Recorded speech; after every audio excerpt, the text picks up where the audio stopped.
It's time to pull up a stool and grab your spot at the bar. The stadiums are dark, the scoreboards are off, and the final whistle has long since blown. But in here, the lights stay on. Welcome to the ETB Lounge on the Empty the Bench Network. This is your official post-game nightcap, where we break down the biggest hits, pour one out for the heartbreaks, and dive into the stories that linger long after the clock hits zero. Whether you're here for sharp analysis or one last round of sports talk with the best fans in the game, you've come to the right place. The games are over, and the conversation is just getting started.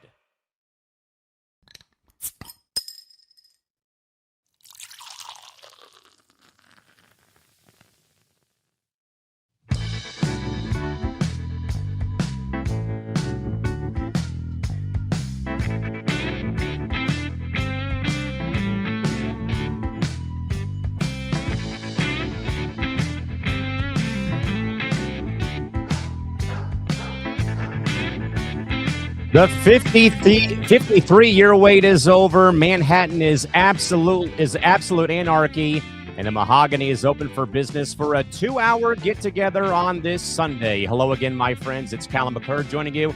And if the body looks a little bit tired or squeaky, this is show 6 of the week for yours truly.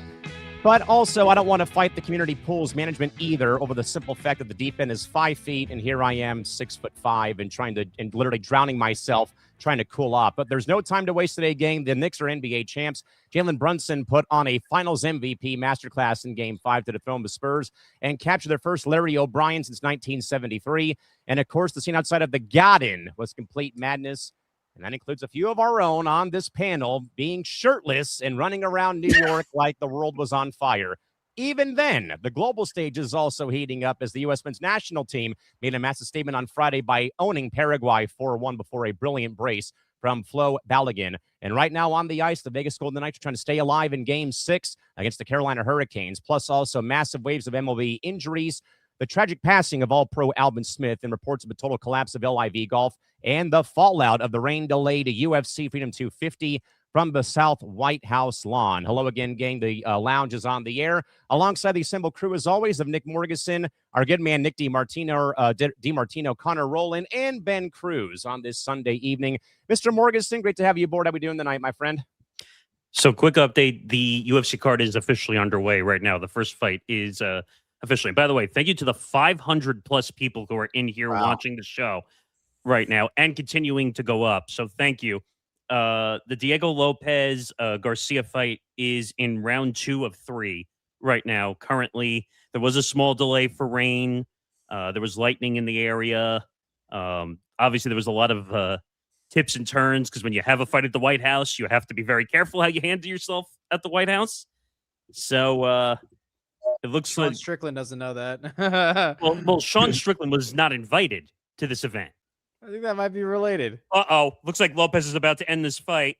Over! Over! All right, Lopez. well, I guess the fight is now over. By the way, I did put a small 5-step parlay on this one, and that was the first one. So I did hit on the first one. So nice. And it's over.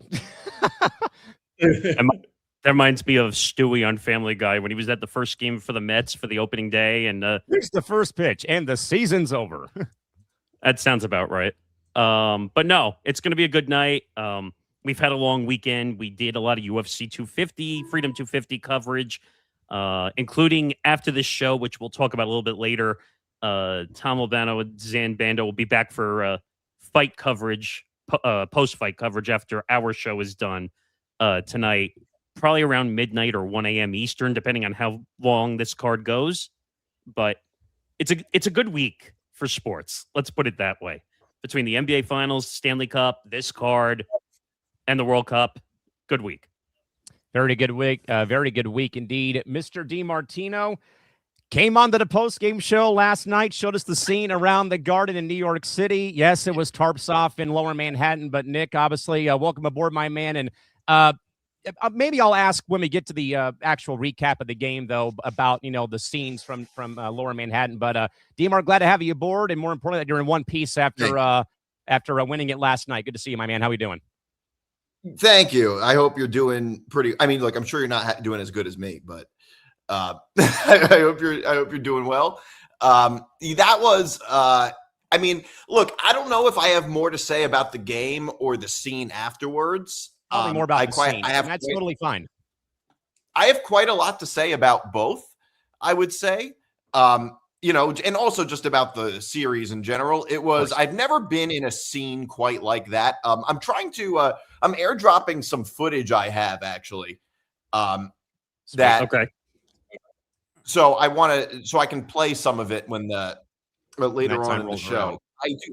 I do have some pretty crazy footage from Midtown Manhattan last night. Oh yeah.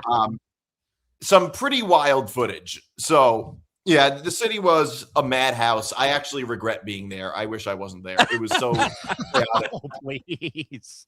Oh man. People are like, you witnessed history. I'd rather see it on Twitter than actually be there. Like, it's not a place you want to be. It's really not. Because like at first I was celebrating, and then after a while I felt a little claustrophobic, and I was like, all right, this is a mob of people. Move. Get me out of here. Get out.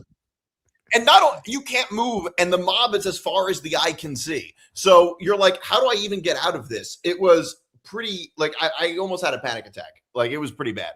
Wait, did you really? It was pretty bad.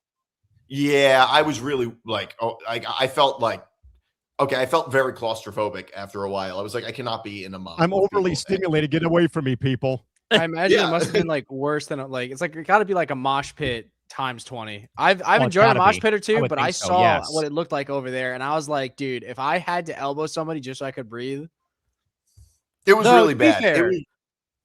The euphoria you must have felt being there amongst the crowd, you know, New York coming alive, everyone singing probably every single Jay-Z song in the catalog. I heard the Alicia Keys one go off, and I'm like, that's State of Mind. Empire State of Mind. Yeah.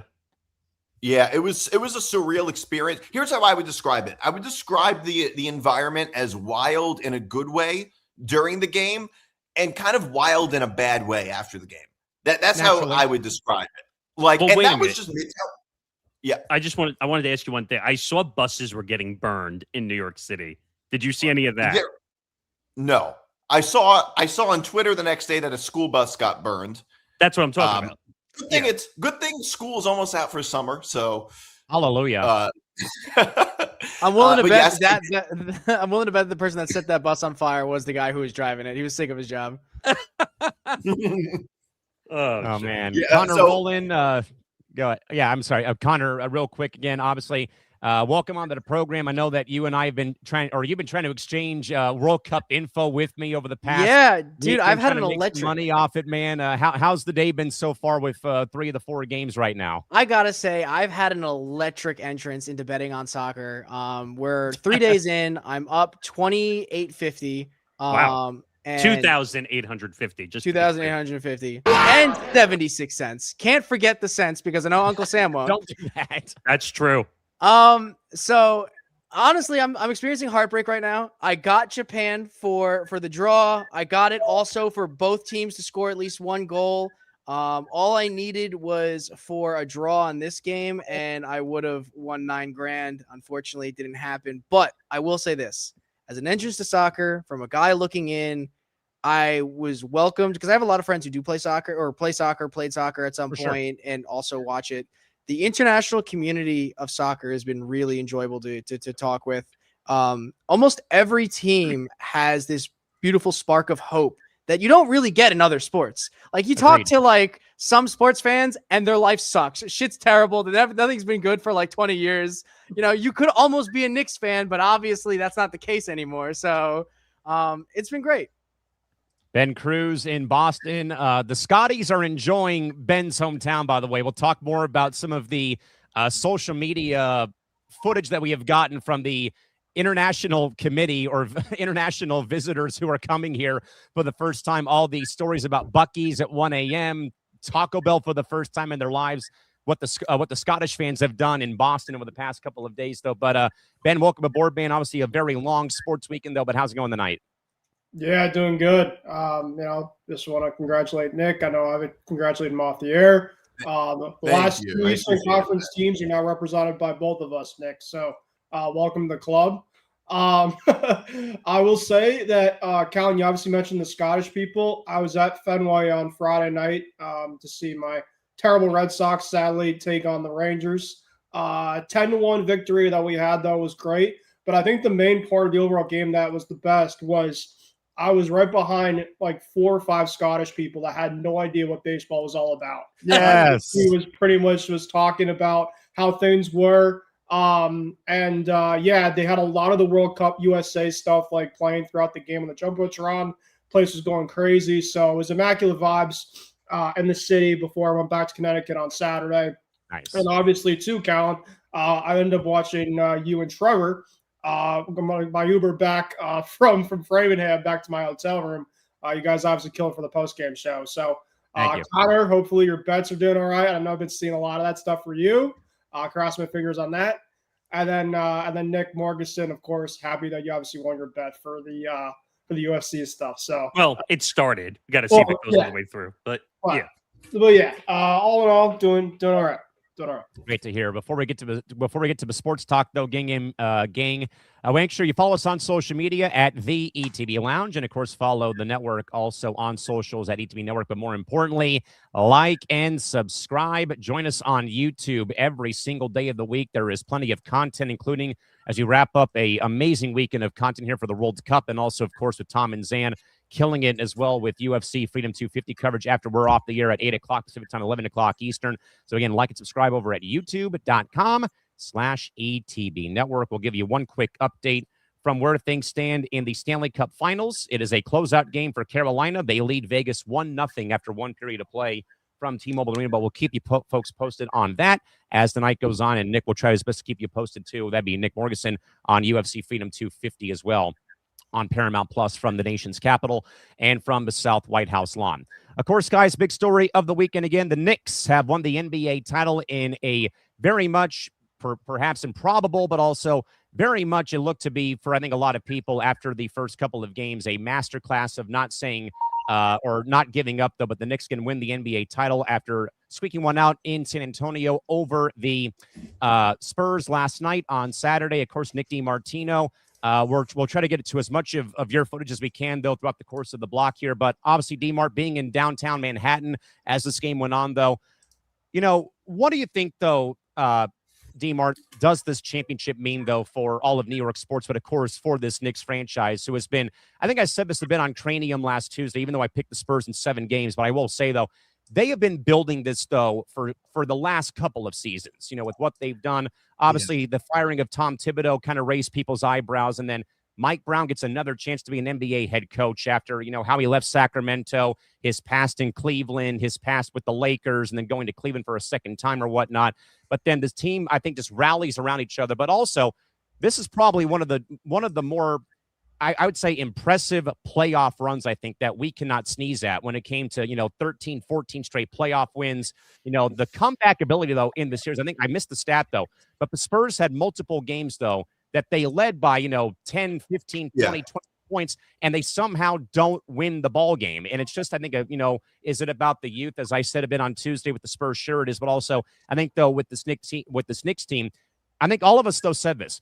This was the now or never Knicks. If you don't win it now, when will you ever win it? Win it at some point with the score, though. But D-Mart, give us your thoughts. Knicks are on top for the first time in 53 years. Well, first of all, it's a surreal experience because I've never seen one of my teams win a championship before, and I never would have thought it would have happened this soon. I mean, if you had told me even a month ago that the Knicks were going to win the NBA Finals, I would have said you were crazy. I mean, 2 months ago, it felt completely unfathomable. Like I never thought like I would witness this year of my life. Yeah. One of my, I always thought eventually, but I didn't think it would happen this soon, witnessing one of my teams win a championship. And just not even getting into the nitty gritty of the game and all of that, just from my experience and how I feel about it and being in Manhattan at the time, it was just a surreal experience. I saw somebody tweet out, I forget who it was, but they said that this is like New York's reverse 9/11. Like it was a positive thing that brought everybody together in a sense. And it was just because, the city is very divided about everything else in sports. It's like there's Met and Yankee fans, there's Jet and Giant fans, but it seems like everybody was a Knicks fan, even people that weren't even sports fans. Like, I think a lot of the people gathering, watching the games, they probably didn't normally watch the Knicks in the regular season. But it was something that I just thought seemed to bring the whole city together. And, it's very rare that you'll ever be in an environment where everybody is like cheering for the same thing. And it's not even like you're in a stadium, for instance. You go to a Jet game, everybody's rooting for the Jets. This is an entire island. It's even more than that. An entire city, essentially. Like, it's not even just in Manhattan, but also Brooklyn and all the and also frankly, all the outer boroughs, all of North Jersey. Like, that whole area was almost like a really large stadium. Would be my analogy. That's what it felt like, where everybody was just cheering for the same thing. And it was a level of passion that I've never seen before. I've just never seen this type of passion outside of a stadium. It was really just a surreal environment.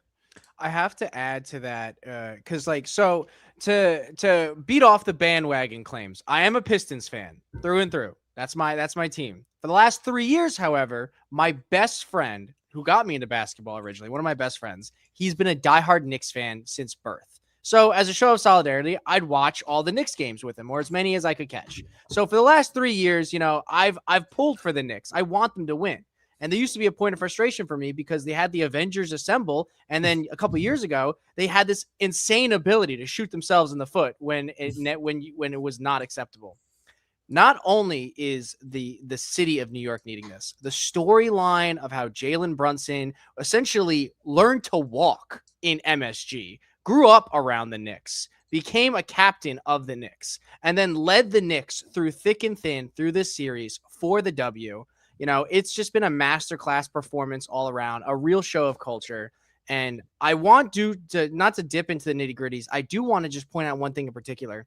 As amazing as Jalen Brunson has played, what makes this performance all the more incredible is for half of this series, he had really bad first half performances. Oh, yeah. And he still came back for double doubles, insane assists, really just rallying the team. And, whether you're a Knicks fan or not, you have to respect the grind. You have to respect the legacy, and you got to respect the culture. Nick Morgeson, though, that goes to my point, though, Nick Morgeson, real quick. Is I don't think a lot of people would have thought Mike Brown was the right guy to lead this team, after they canned Tom Thibodeau after the end of last season, how they got so close, yet we're still so far. I think just because of Mike Brown's head coaching tenures that he's had. Yeah, he had the great year with LeBron when they won 66 games. They didn't go to the finals. Then he had the short 1 year run with the Lakers. That was the very much badly mismanaged Kobe, Dwight, Steve Nash team in 2011, 2012 that could not find a way to stay healthy or get on the same page. He goes back to Cleveland again, doesn't pan out once more, goes to Sacramento, ends that 16-year playoff drought, is voted unanimously as the NBA Coach of the Year, though, but then him and De'Aaron Fox have their riff, and they go their separate ways, and then Mike Brown gets tagged as the new head coach of the Knicks, and now he can finally call himself an NBA champion as a head coach. He's got his other rings, obviously, with Golden State, San Antonio, what have you. But I think, though, Nick Morgeson, what about thoughts maybe about Mike Brown being, somehow being the right guy for this New York ball club to win it all this season? You know what? Heading into the coaching hiring process that we saw happen with the Knicks, because I will tell you right now, Mike Brown was not the first hire on the list for the Knicks. There was a lot of names. They were asking for permission for Jason Kidd and Quinn Snyder and Ime Udoka were the three names that they had at the top of the list. Mike Brown, in my opinion, was kind of like an afterthought until everybody else said no for the permission's sake. That's exactly what happened. And on top of that, now let me be clear. I'm not saying Mike Brown is a bad coach, but I think he has a problem handling the big moments sometimes when it comes to Cleveland, where basically he got run out by LeBron James and got a second chance to coach in Cleveland, won a title with LeBron and Kyrie and that whole title and that whole nonsense. Cleveland, this is for you, blah, blah. And you know what? Yeah, he was. By the way, just for those wondering, he was an assistant or the associate coach in 16. Yeah, this was his first ever one as an NBA head coach. Correct. All the ones that he won were in the past: Spurs, 02, Warriors, 03, and then Golden State, and then Cleveland. Yeah, because go ahead. Yeah, I think David Blatt was the head coach in 2016. Correct. But my point is, I still don't think Mike Brown is one of the greatest coaches of all time. But I think this proves that you don't need to be. Like, the beauty of the Knicks team, in my opinion, was everyone likes to talk about how deep the bench was with the Thunders, how well constructed the team was. The Knicks were a beautifully constructed team. Like, even after the season, we're not going to see this dream team stay together. They're due to contract issues, payroll issues. This team's going to split apart and go its separate ways. But you could not have asked for a better cast of guys to each perform their pre-required role to the best of their abilities. I have to disagree with you. I'm not going to say that this was the most well put together team. I think that eventually what ended up happening is they got hot. They went on a hot streak. They ended up winning. Yeah. I'm not just because you go on a massive hot streak doesn't mean you're a well-constructed team. To be honest, there were a lot of problems with the offense before they decided finally we're going to make Cat be more aggressive offensively, driving to the hoop. And that's when they became a much better team because they were running the ball through Cat. Sure. No, but I do think they are a well-constructed team, I think. I don't think that they're the best constructed team ever, but they are well-constructed. I don't think you can get really hot like that in the playoffs if your team is poorly constructed. No, and what's more, to add to like what Nick was saying, and this isn't a dog pile, but the point that I'm bringing across here is you do not need to be the best across the board to make the impossible come true. Oh, no, I just need a cast of guys that can all do their role. Competently is it would be appreciated. Jalen Duren, you piece of shit. But Jalen Duren can't he can't help but catch a stray, which makes sense because he plays in Detroit. That's pretty good.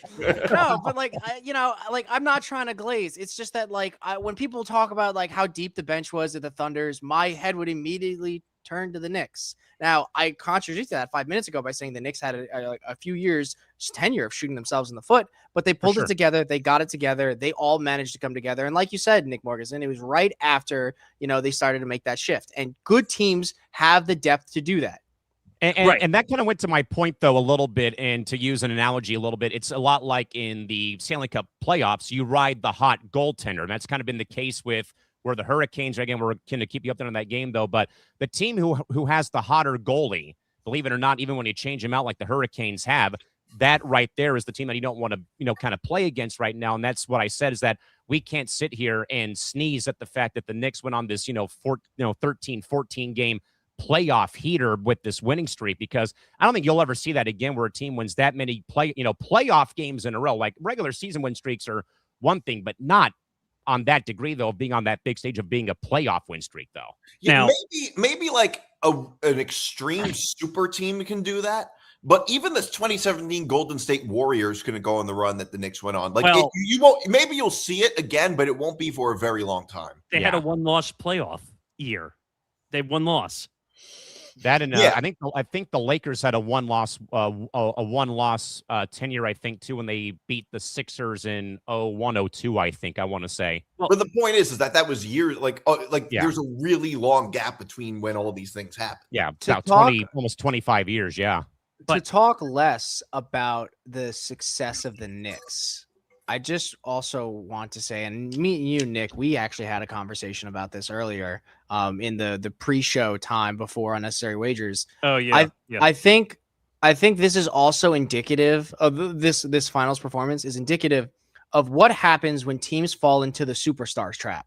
You take out Wemby, you take away Wemby, and they played Wemby tough. They kept him within the best of their constraints. But you take out Wemby, and all they had to deal with on that team was the rookie, whose name is escaping me, Harper. They had to take care. They had to contend with Harper, Fox, Stephon Castle.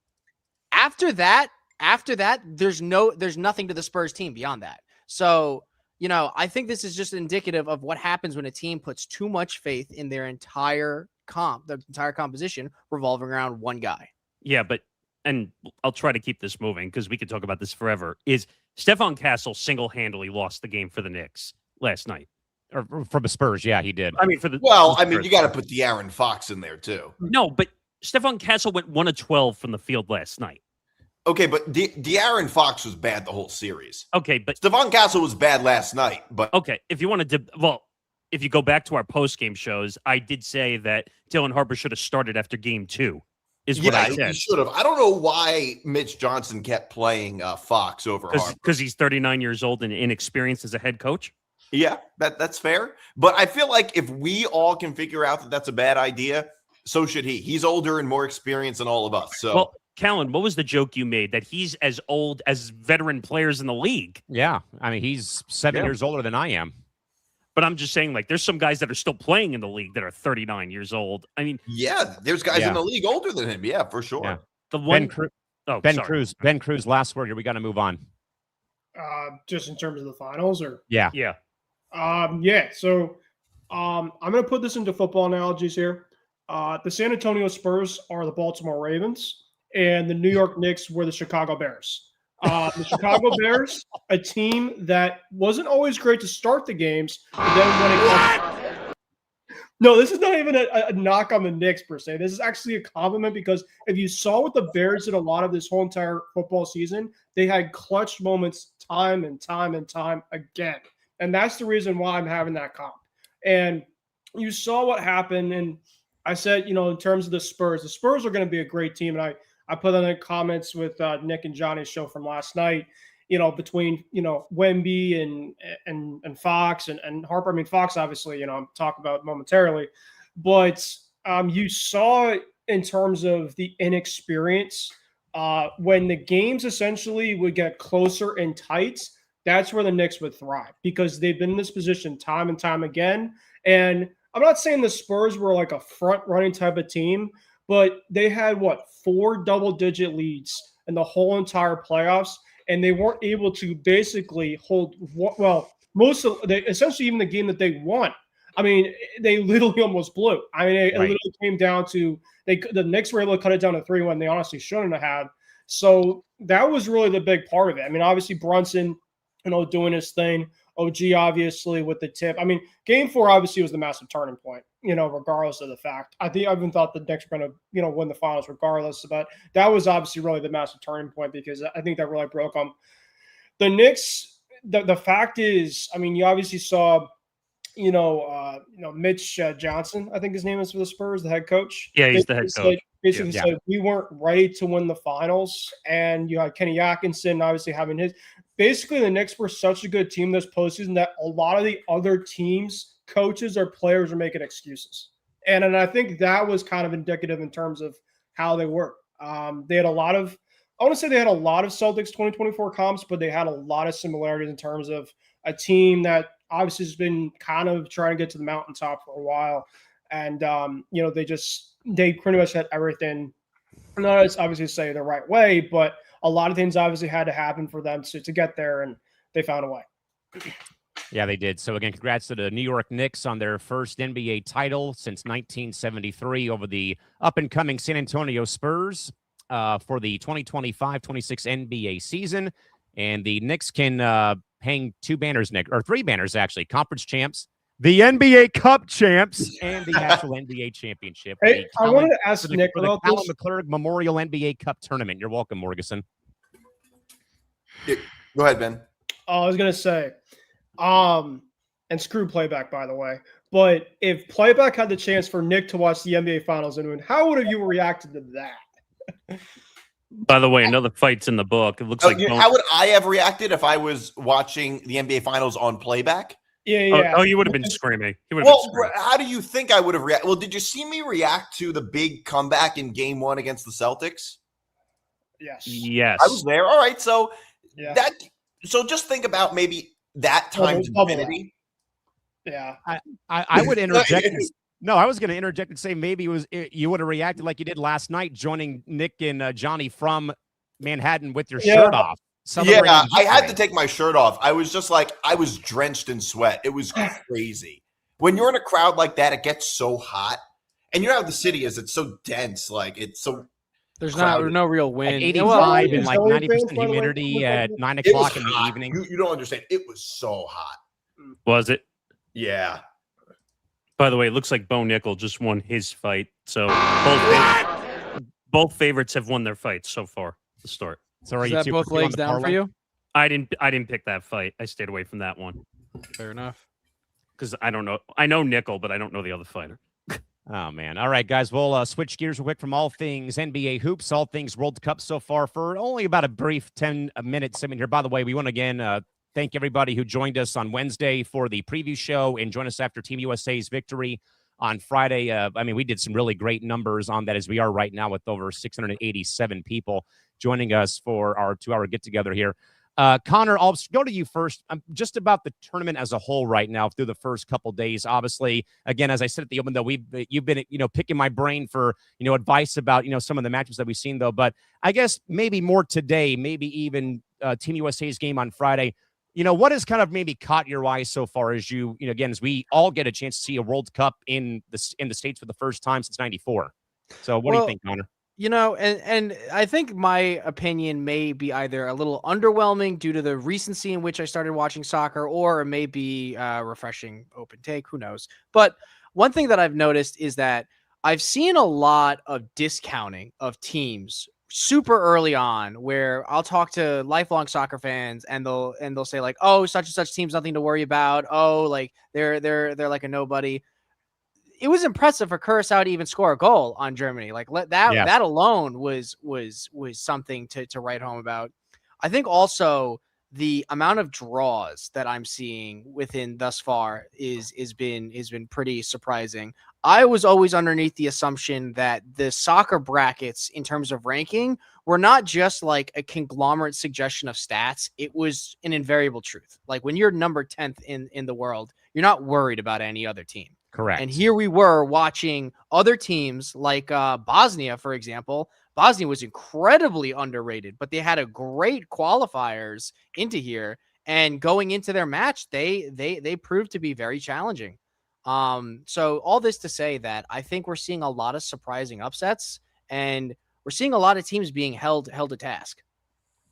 And I would further that by saying the Ivory Coast, to Connor's point, they pulled off an upset of Ecuador, who is always in the top 10, top 15, and the top 25, essentially for the FIFA ranking. So the Ivory Coast, who is based in Africa, pulled out a win today right before we get to the last game of the day. Germany, by the way, did beat poor Curacao 7-1 today. The Dutch and the Japan tied. And as I said, that was kind of probably the best game of the day was the Netherlands and Japan. And then we have Sweden and Tunisia at the top of the hour. But Ben, you're obviously within the Boston area, and of course I'm sure everyone here has seen the videos probably of the Scottish fan base who was assembled in the Boston suburbs. They have taken over, boats in the harbor. They literally have woken up at the crack of dawn, playing the bagpipes, wearing their kilts, and having Airbnbs decked out in the Scotland flag and what have you. Again, we've seen a lot of the German fans who have been documenting their experiences.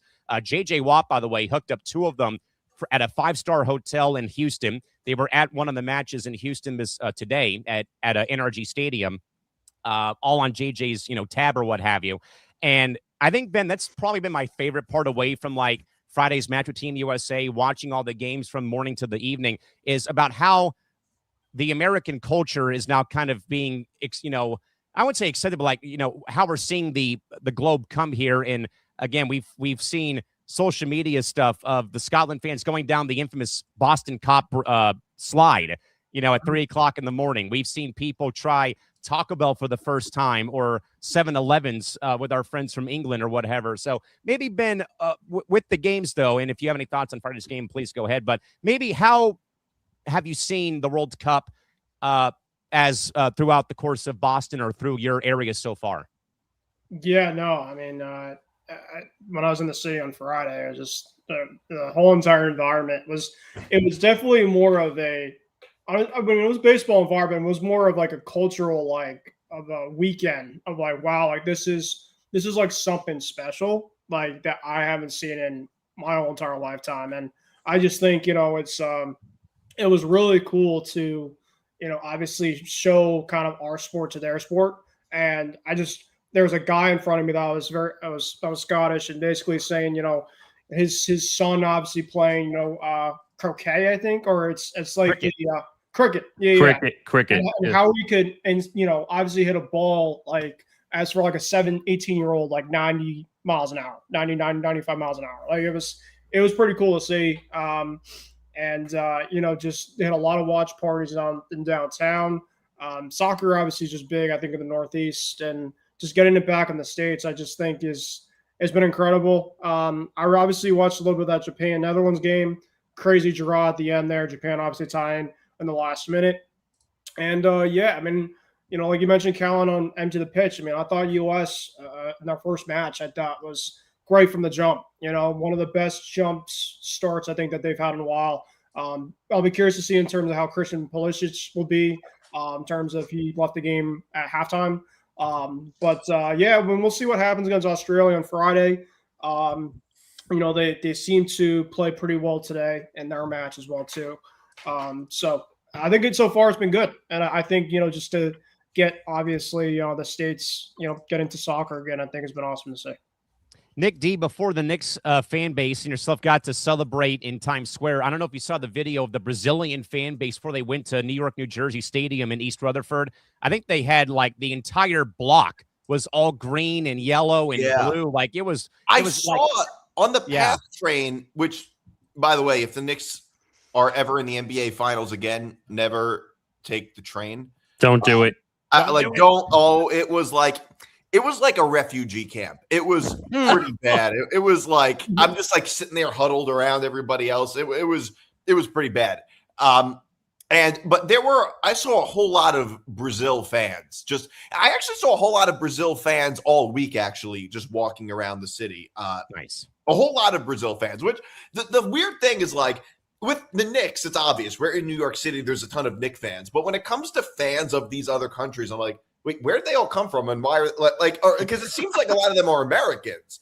And so I'm just like, wow, it's kind of bizarre that they're all just like, there's just so many Brazil fans everywhere. Yeah. By the way, Brazil, it's also like, I saw a lot of like Morocco fans, a whole lot of fans of a whole lot of fans of flags I didn't even recognize, honestly. On my way to the city, I actually saw some Morocco fans sticking her head out the sunroof. Yeah, soccer fans are pretty crazy. We are. Was there a lot of them watching the Knicks watch party, or did they not give a crap? No, I don't think anybody really cared. There was maybe one bar I walked by where people were watching the World Cup, but it didn't light a candle compared to the Knicks in the city. Yeah, which I think I told. I may have said on Tuesday on Cranium that I was at the Padre Red game on Monday, so this is before the tournament started. But obviously there's World Cup craze where I live, though. As I said, eventually I'll be getting to all of the SDFC hosted watch parties already on the beach here in San Diego in the coming couple days or weeks or what have you.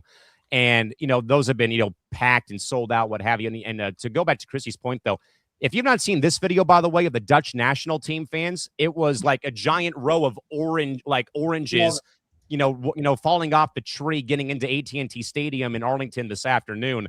And it's very much like Nick D said, though, it's very much craze, which I was, to my point, though, from Monday, I was more shocked that I saw so many people in downtown San Diego who hasn't had the NBA here since '84, with so many people wearing either Spurs gear or Knicks gear walking around downtown by Petco Park, or they were at the game. And I think, told Morgeson, too, that on Friday when the Mets were here last week, that everybody that was a Met fan was not wearing Met gear. They all had Knick jerseys on, in some capacity. It was like the fight of Brazil fans versus the fight of Knick fans. And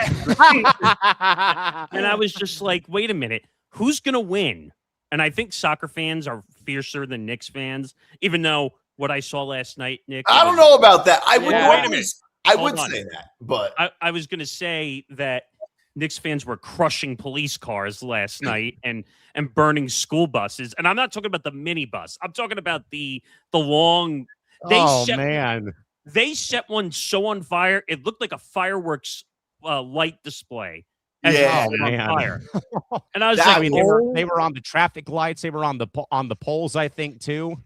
One person, we saw it from the WFAN account, that she climbed up on one of those yellow boxes where it has the hand and the walking person they were on it. They were standing on top of it. Oh my gosh. And you see people below, like with their hands like this. They're like, Just in case. Am I supposed to put my hands here in case she like falls off and whatever? I mean, I don't know.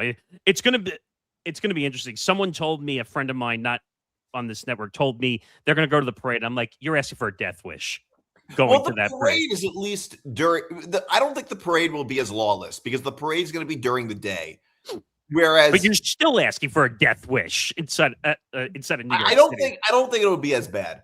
I don't think the parade will be as bad. Are they getting a ticker tape parade down the Canyon of Heroes? Yes. Do we know has that been confirmed? Yes. It's at 11 a.m. Eastern time on Thursday. And that should be on NBA TV because they usually show the parade of the NBA champs usually on NBA TV. It starts in Bryant Park, which ironically enough, there was a ton of arrests there after all the games. By the way, if we want an update for the arrests number after the game, we surpassed the number again of 56. You know what's crazy is that the NBA used to have a reputation for its players being thugs. Now the NBA has a reputation for its fans being thugs. Exactly. All I'm hearing is devotion. I'm hearing emotion. I'm hearing passion. I'm not hearing nothing that's a negative. I mean, I was gonna say, like, I don't live in LA, but growing up when the Lakers won their 3 straight championships, and back then, San Diego TV still got KTLA and KCAL 9 on our, on the over-the-air channels. They were showing after the Lakers would win games. When they won the finals, all the, everything being broken, people toppling police cars and what have you. And then it happened too when both the Lakers and Dodgers won in both won in 2020 within like 5 days of each other. Like all of downtown had, the shattered windows of the small businesses and all of that sort of stuff. So I digress. I will say, if the Lions win the Super Bowl, right? If that ever happens, I'm taking my ass to Facebook Marketplace. I'm buying a cheap $600 puddle jumper so I, too, in solidarity, can set a car on fire like my Detroit Lions would want me to. So wait a minute. You just admitted that you're going to commit a crime. I love it. No, because the Lions aren't winning a Super Bowl. So. Maybe I'll just pick your car. Come on, you walked right into that one. My point was, just to finish off that point. So 63 arrests after Game 5. And on top of that, there were 4 stabbings and 1 shooting. That I will say, not to try and make a joke out of anything. I'm not, but I do want to just completely add in here. 4 stabbings, 1 shooting. That's kind of a normal day in New York. That has nothing related to that. That probably had nothing related to do with the Knicks game. Unless there was an actual statement where the guy was like, yeah, he said OG was a bad player, and that's when I pulled it out. Like, I mean, like, unless I can get a quote, I'm going to treat that as a separate incident. In fairness, 4 stabbings and 1 shooting in one night is not really normal. No, I understand. For New York? Yes, it is. Wait a minute. Hold on. Go ahead. So it's just adding fuel to the fire, just that Knicks fans, not everybody. Mm-hmm. Let me be very clear when I make this, because some Knicks fans will get their nose out of joint if I say every Knicks fan is like this. It's a subsection of Knicks fans that happen to be the loudest. Yes, small pocket that can't control themselves. And I saw videos that I don't know if you saw this, Nick, but which burger place was it, Callan, that I showed you? That was it? I forgot which burger place it was, but the Knicks, a contingency of Knicks fans went to a burger place. A Spurs fan was working behind the counter. They assaulted him. They jumped over the counter. I'm not joking. They jumped over the counter and they started beating him with a chair. Yeah, I saw that, and they should obviously be in prison for that. I don't dispute that at all. I think there's somewhat of a subsection. I think with every fan base that has that on some level, or at least a lot of them, especially in major cities. I think a lot of the violence was not even necessarily Knicks fans, or if it happened to be Knicks fans, wasn't because they were Knicks fans. Like the logic of, I'm going to destroy the city because I'm so happy that the Knicks won doesn't logically make sense. Yeah, I was going to say the same thing about you're upset, not because you're happy. That was my point about, like, the Laker and Dodger fans, destroying downtown LA when they won the championships, over the course of the 3-peat or 2020, what have you. And but there's no excuses, though. Yeah, well, no, there is. Yeah, either. The point I'm making is that I think it was just an excuse to act like that and not exactly because they were just so elated that the Knicks won. And it's also a bit of a social contagion thing. If you see a bunch of people climbing on like crosswalks and flashlights and street lights and all that. Oh, the only New Yorker who can climb on a flashlight is Bloomberg. I know where you were going with that. Yeah. Well, if you see a bunch of people acting like fools, like you're gonna want to do it too because it's kind of fun. Yeah, but that's that. But I know this is the last thing I'm going to say. But that's like the whole. Oh, I'm going to jump off a cliff. I'll follow you to do right, that. and everybody's mom has said to them, "Oh, well, if your friend jumped off a bridge, would you do it?" And it's like the funny thing is the answer is no, but it's actually like maybe. Like if they jump off and they're fine, it's like, well, maybe I could do it too. So before we get to the break, what's the old saying? What's the old saying? Don't be a follower, be a leader. Is that the old saying? Yeah. So you be the first one to jump off the bridge. If someone does, I'm going to follow you. Like, oh man. All right. By the way, I just want to say, when I was there, for the most part, I think it was just people act like it was stupid shit. People climbing on top of things. It wasn't like most of what I saw wasn't a huge deal, but I did see a few cars that were smashed because people were standing on them. Police ones too, I saw. They had to have been police cars because a regular they car were would be able to park there. No, they absolutely were. Like they smashed the windshield. Yeah, I saw a video of it. They were a bunch of people were standing on them. Probably is what did it. And at Chase Bank had their window smashed, and I could tell it was very freshly smashed.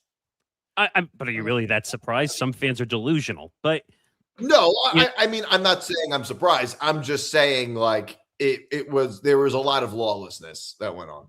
All right, before we continue, let's take a quick little ad break here. Speaking of World Cup and all that stuff we were talking about, the world has arrived for the 39-day global spectacle that is the FIFA World Cup, and ETB has you covered with the best coverage of the beautiful game as Callum McClurg and Trevor Williams empty the pitch, not pinch, with in-depth coverage of the 2026 FIFA World Cup. If you're pinching people, that's a whole different issue. Kickoff is Patty's Day, people. Kickoff is coming on June. Well, we already got through this date already. The kickoff has already happened. Followed by Saturdays at 11 a.m. Eastern, 8 a.m. Pacific, and following every U.S. men's national team match for a post-match reaction show after every single U.S. Men's national team. Only on the Empty the Bench Network. Make sure you subscribe to our YouTube channel, youtube.com/ETB Network. And as I look up at our numbers right now, we are over 700 people watching this stream, watching live. The first hour in. What? What'd you say? The first hour in. Yeah. Let's see. Some more fighters are making their way to the cage. By the way, these were fast fights, by the way. No, it helps when everything ends in 30 seconds, as I always say.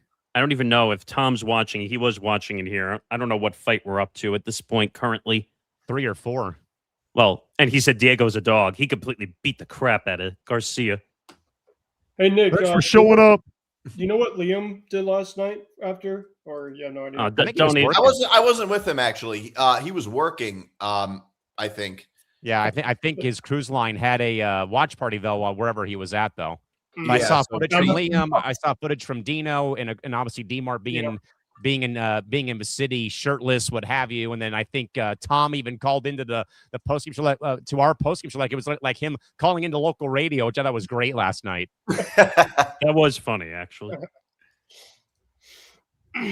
Connor, I think you wanted to touch base real quick before we get to a update on the Cup final about the Sweden-Tunisia match coming up at 7:00 Pacific time. Yeah, there's some points I want to dive into here that I found, a little bit interesting to me from a sports bettor side of things. A lot of people are discounting Tunisia, and maybe for fair reason. Sweden is ranked pretty high up there. I think their last ranked is 27. Right now, their win prob is at 49.4%. Now, it says here on DraftKings, 95% of users took Sweden, 5% took Tunisia. But something I want to point out here in terms of Tunisia, just most recently, is that they're pretty strong. They're pretty good. What the point that I'd like to make the most is they managed to hold Croatia, who is ranked 11th, to 0-0 in the qualifiers, which shows that they have really great offensive and defensive capabilities, because you can't do that if you're playing defense all game long. You have to maintain some sort of offensive possession of the ball just for the sheer sake of taking away chances for the other team to score. So holding a team like Croatia, 11th in the world, is pretty interesting. Now, when you ask yourself, okay, like maybe Tunisia just is a little bit better than what people are expecting. Tunisia is right now ranked 45th in the world. So if they're 45th in the world and they held the 11th to a scoreless game, and they're going up against the 29th, I believe it is. Yes. The 27th. What I take from this is Sweden's not going to have a good time or an easy time accomplishing this win. If anything, I wouldn't be taking a Sweden or Tunisia. I'd be looking more towards the match props, like both teams scoring a goal or potentially a draw. I'm curious to hear what your favorite pick here is for this matchup coming. I mean, well, let's also factor in real quick. They are playing at Estadio Monterrey, so the altitude's going to be a factor down in Mexico with the altitude factors of Azteca, Guadalajara, and then also in Monterrey. So this, I think, is going to boil down, Connor, probably to full fitness levels and fatigue settling in, and who makes the proper substitutions at the right time if they start seeing guys maybe taking, some cramps or, calf injuries, what have you, as that was the case with Pulisic on Friday when he was pulled at halftime. I think I lean towards Sweden in this game, and probably 1-0, honestly, at this rate, because I think it's going to be more about a fatigue battle and who can, make it the full 90. I'd probably agree with that. Right now, what I have as a favorite for myself is taking Sweden to win, for both teams to score, and for Sweden to win by the first half, or at least having the lead in the first half. That's a good 675 odds. I think that's a fair one if you want to play safe, but I'm going to be a little bit riskier, and I think I'm going to aim for the draw. I mean, it wouldn't surprise me either with the amount of draws that we've had, along with the fact, too, as I said, playing in Mexico is a different animal because of the weather. The humidity is a factor. The elevation is also a factor. So if it ends in a draw, I wouldn't really lose too much sleep over it, to be very frank. But if Tunisia pulls off a stunner and gives us an upset, that'd be very much critical, much like Ivory Coast pulling off a shocker of Ecuador in the third game of the day by that 1-0 final score. Ben, I'll start with you, though, when we get to the Stanley Cup Finals, though, here right now, as things currently stand. It is now 2-0 Carolina in the second period of play as the Hurricanes try to get their first Stanley Cup victory in 20 seasons, dating back to the 06 campaign, as they're just about, I'd say, 3/4 of the way through the second period. But, Ben, this series might go down as one of the most high-octane offensive series that we've seen, though, with how it was 5-4, 4-3, and so many games have been so close, though. But it looks like, though, Ben, that finally Carolina, in a way, the parallel to the Knicks, this felt like a now or never season for the Hurricanes, that they have been building this so much for the last couple of years, but always would run out of gas in the conference final against, whoever it may have been over the past couple seasons. But, Ben, what have you liked, though, about this whole series, though, from both VGK and Carolina? It's been one of the best Stanley Cups I've watched. You obviously got two teams that have deserved to be there. Carolina, I think, is kind of that team that is, kind of like the Knicks for a while, just trying to get over that mountaintop. And they've just been very structured for a while. And I think it's come to show too, Cal, that, goaltending doesn't have to be really the big reason to sometimes win a cup. You have two goalies right now that have given up a lot of goals. Carter Hart obviously coming in midway throughout the season. They also obviously hired John Tortorella to try to right the ship after, Vegas obviously hired my former boy Bruce Cassidy. I think, Carolina, I think was the favorite coming into the series, but just back and forth, left and right. At least the first couple of games were electric, and obviously not trying to ruin Nick's party, but I was saying off the air that the Stanley Cup to me I thought was a little bit more of a crazier series than the NBA Finals, and that's obviously not. I agree. That's obviously me not saying the Knicks Spurs was a bad series. I just think overall, between these two overall teams, I think both teams were very evenly matched. And I think that, it's down, 6 games for a specific reason. So that's how I feel about it. I mean, that's cool. I mean, I just can't comment on it because I haven't really watched the Stanley Cup Finals much this year. So I've just been so focused on the Knicks. But yeah, I guess that's fair. Connor, probably from a betting perspective, though, when you see a series like this be this run and gun offensive explosion from both these teams. And obviously, I think the stat I saw that was so mind-boggling, Carter Hart had allowed 4+ goals in every game he's played, and right now he's halfway there, giving up 2 so far here in Game 6 from T-Mobile in Vegas. But Connor, maybe from a bettor's perspective, when you see a series being as offensively driven as this has been, though, again, you've had 5-4 games, you've had double OT games, you had Vegas blow that 4-0 lead in Game 3 that they rallied back to win in double overtime. Carolina makes the very much, kind of, literally the pun of, takes the gamble on subbing, on changing their goalie. And since then, Brandon Bussey has been an absolute wall for Carolina. But Connor, when you're probably maybe looking at, the lines for these games or putting down props or wagering, when you see a series, though, being so offensively heavily driven, how does that maybe fluctuate, though, from your perspective, though, from game to game when you see so much offense going on from Game 1 now to Game 5 and Game 6? Well, it's funny you bring that up because this mentality of offensive first translates to every single sport. Doesn't matter. There are so many examples you could take for a team that decides to throw defense to the wind and just put up more points. That's a winning strategy, right? What comes to mind obviously is the Bengals. What comes to mind most recently, if anyone has been watching baseball, was the Cardinals going up against the Twins. It just seemed it was run after run after run, both sides, pitchers giving up everything. And what this tells me is if you're throwing all the caution to the wind, just score as much as you can, as quickly as you can, keep possession as long as you can. I don't like taking any sort of spreads or run lines or anything like that because it's implicitly in their strategy that they are going to give up on defense if it means they can score more goals. They're not going to put as much attention to their defensive side of things in the favor of offense. And so, you'll get like great games where maybe there'll be a total collapse on Vegas's side of defensively. And then you'll get, the Hurricanes up by 3. But when you have 2 really talented teams, and let's face it, Carolina and the Golden Knights, 2 extremely talented teams, they've proven that they belong to be here. It's not going to be a collapse. It's going to be a back, forth. And in that case, you don't want to be the guy that's got $150 on the puck line. You want to be the guy that's got $150 on a money line. Keep it simple. Keep your profits tight. Don't be overly ambitious and expect the fact that these teams are going to let up goals. By the way, Connor, one of my friends just sent me a screen grab. He's put $25 down on Tunisia to beat Sweden. You know what? I like to see it, man. I like to see it. Right now, I'm waiting for the game to start so I can get that DraftKings 25% multiplier. Please check the promotions. I'm putting 125 down on Sweden.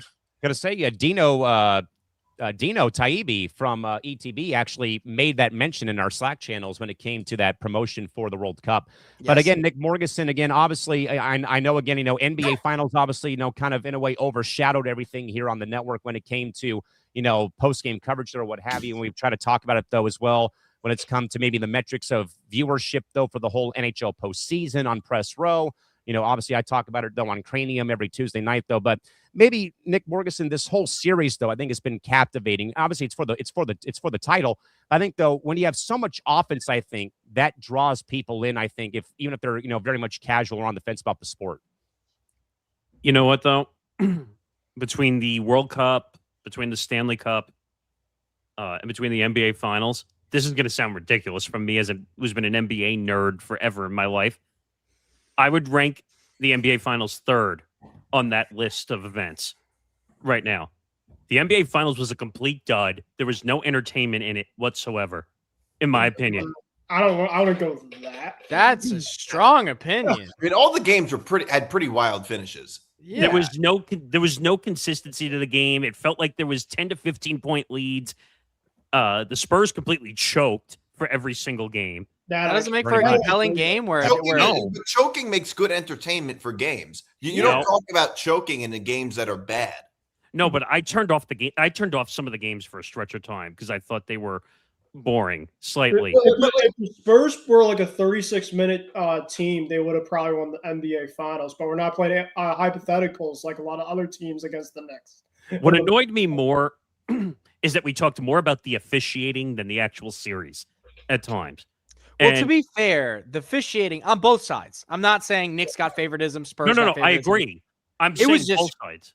I will say, I did not like the things I saw from Wemby. I felt like, and this is not me to like lap things on him, like, trying to be like a bandwagoner. I did see objectively dirty things. I can't remember that. I do remember that replay where it looked like he tried to stomp down on OG's knee and then missed. Now, look, I'm not saying other people on the Knicks were saints. I saw Jose Alvarado pick up Wemby by his leg and try and fucking hip toss him. It was like a 2-point takedown in wrestling. Yeah. So I saw it on both sides. I will say, not to complain, I am glad that the refs let them play because it introduced a degree of physicality that basketball has been lacking, which allows teams to play competitive defense instead of just foul fishing. But I'm going to make one statement because I don't want to drag on it, and I want to move on topics. Anyone who said that the refs are in favor of a certain team in this series do not understand basketball. Anyone who said that. It's a complete farce to make any claim that the refs are officiating one team better than the other. And I know, like, we joke around because Scott Foster was the head official for Game 5 because he's supposed to be what they call him, the human series extender when the NBA. No, I get it, but and the Knicks were 10-0 with him anyway coming in. So I mean, they pretty much. What was the joke Tom made last night in the postgame show? Oh, he said they out Scott Foster down the stretch. But the officiating was garbage on both sides, okay? It was bad. I wish they allowed them to play more and stop with the whistles. I think that they made a mistake on the Wemby flagrant against Cat. I think he was just trying to swing his arms, and because the NBA felt pressured because they missed a call against Jalen Brunson, which, by the way, people don't look at the 5 seconds before Jalen Brunson got thrown down, that Jalen Brunson was basically hugging Wemby before he decided to throw him to the ground. But that's all I want to say, and I want to move on because I'm tired of the officiating. I was going to say, any thoughts about the Stanley Cup playoffs or the Stanley Cup Finals? I thought the Stanley Cup has been the most entertaining series at this current moment in time. And that's from the NBA fan here, okay? So I've watched... For me, there's almost no way I would find, unless like the Rangers or Islanders were in it, there is almost no way I would be more intrigued by the Stanley Cup Finals than the NBA Finals. It's been the better series. Well, that's just because I like basketball more than hockey. It would be like, it's kind of like how I'd always be more intrigued by a sporting event than a Broadway play. No, I say anything about the Broadway play. I get that. And Nick, you know me better than most. I'd probably put NBA number one, mostly. Besides the NFL, I put the NBA as number one. But there's no way, even in my NBA biased ways, there's no way I can say that the Stanley Cup was less entertaining than the NBA Finals. We've had 2 overtime games already in the Stanley Cup Finals. We had a 4-0 lead by, the Golden Knights that got tracked down by the Hurricanes. 3 goals in 39 seconds. I haven't seen anything of that entertaining type in the NBA Finals. And I think Callan, too, the John Tortorella factor has been definitely something quite intriguing for sure, too. Yeah, I mean, and the fact, though, I think this is the second time that Vegas has made a coaching move that late in the season, and they've gone to the finals. So apparently you just have to keep throwing out the head coach to make the Cup final if you're the Vegas Golden Knights, apparently. But they are, by the way, at intermission. Nick's saying he enjoys hockey finally. Thank God it's about time. I can't lie. I think the Stanley Cup has been a better series. I think it's been a more competitive series. Yeah. And I'm going to make one final statement because a certain somebody yelled at me and wouldn't let me talk on the last version of Lounge because they didn't like what I said about their Knicks because he's a biased Knicks fan on this network. The Knicks had no competition in this playoffs. They had it competitive. They won 13 in a row or 14 in a row to win. But their series have not been competitive for the whole entire playoffs, except for the Hawks series. Well, yeah, because they destroyed everybody. Right, but you really want to watch a sweep? I don't. Is your argument discrediting the Knicks, or is it just saying that the series were boring? The series were boring in general. So, which I think inadvertently just goes on to congratulate with how well the Knicks played. If you're so bored by the series, destroying everybody so much of how well they played, And the only team that challenged them is a team that managed to contact Baba Yaga to put an everlasting curse on their franchise. Then, like, you know, I don't know. I don't know, man. Like, to me, that just sounds like they're really good. It kind of sounds like the same shit when people were tired of the Patriots going to the Super Bowl and winning. Now, yeah, that's pretty much what it is. And as a fan, I want to see my team win more than I want to see an entertaining series. And everybody feels that way as a fan. No fan goes into a series thinking, I want it to be good. I just want my team to win. Like, that's what I care about. I want to clear one thing, too, because some people on this network are making claims because I'm saying things. People think I hate the Knicks. I don't hate the Knicks. I'm a Net fan. Okay? Net fans. Okay, I know. First of all, I personally know 80% of the Nets fan base, and they all hate the Knicks. Yeah, and Callan's heard me say this till the cows come home. I don't hate the Knicks. I'm talking about move on. Sorry, we're out of time. We only got an hour left here, fellas. We don't have 3 tonight because we're going to be eventually making the show 2 hours to let it go to fly by a bit quicker. Real quick though, gang, step inside the cage every Monday night with Tom Albano as Fight IQ breaks down the world of combat sports with the precision of a championship game plan, from analyzing ground control at PFL events to breaking down the technical mastery of the world's best strikers. We cover the technique, drama, and the business of the fight game. We want to understand the actual IQ behind the world's most dangerous athletes. Tom, as you covered every Monday right here at 7 p.m. Eastern Time, 4 p.m. Pacific, only here on ETB. Make sure that you go, in fact, like and subscribe over at youtube.com/ETB Network as you get ready for the final hour of our program here. Again, as a reminder, though, too, Tom and Zane are back with you once the fight card from UFC Freedom 250 does conclude from the South Lawn of the White House. Nick, how are things looking right now from D.C.? First round of Chandler Ruffy. Looks like Chandler actually looks like he has a lot of energy for a change. And I'm guessing the weather's held up for the most part, considering no rain, believe it or not, no rain. Which it was supposed to pour until like 11 o'clock, and it hasn't rained. I guess someone up above was watching out for the UFC fight card tonight. Let's hope so. That's where things are at right now. Also, for Connor Rowland's sake, right now the Swiss and Tunisia have kicked off from Guadalupe, Monterrey, Mexico, 0-0 in the first half. And as we said, though, the Hurricanes and Knights 2-0. Carolina still after 2 from T-Mobile Arena. The Hurricanes trying to win their first Stanley Cup in 20 years here this evening. With that, guys, baseball remains in full swing, though, but a lot of injury problems again as early June kicks in right now. Jack Flaherty and Evan Carter back on the IL for both the Tigers and the Rangers. It looks like the Tigers just cannot catch a break right now, fellas, when it comes to any sort of injury with their starting pitchers right now.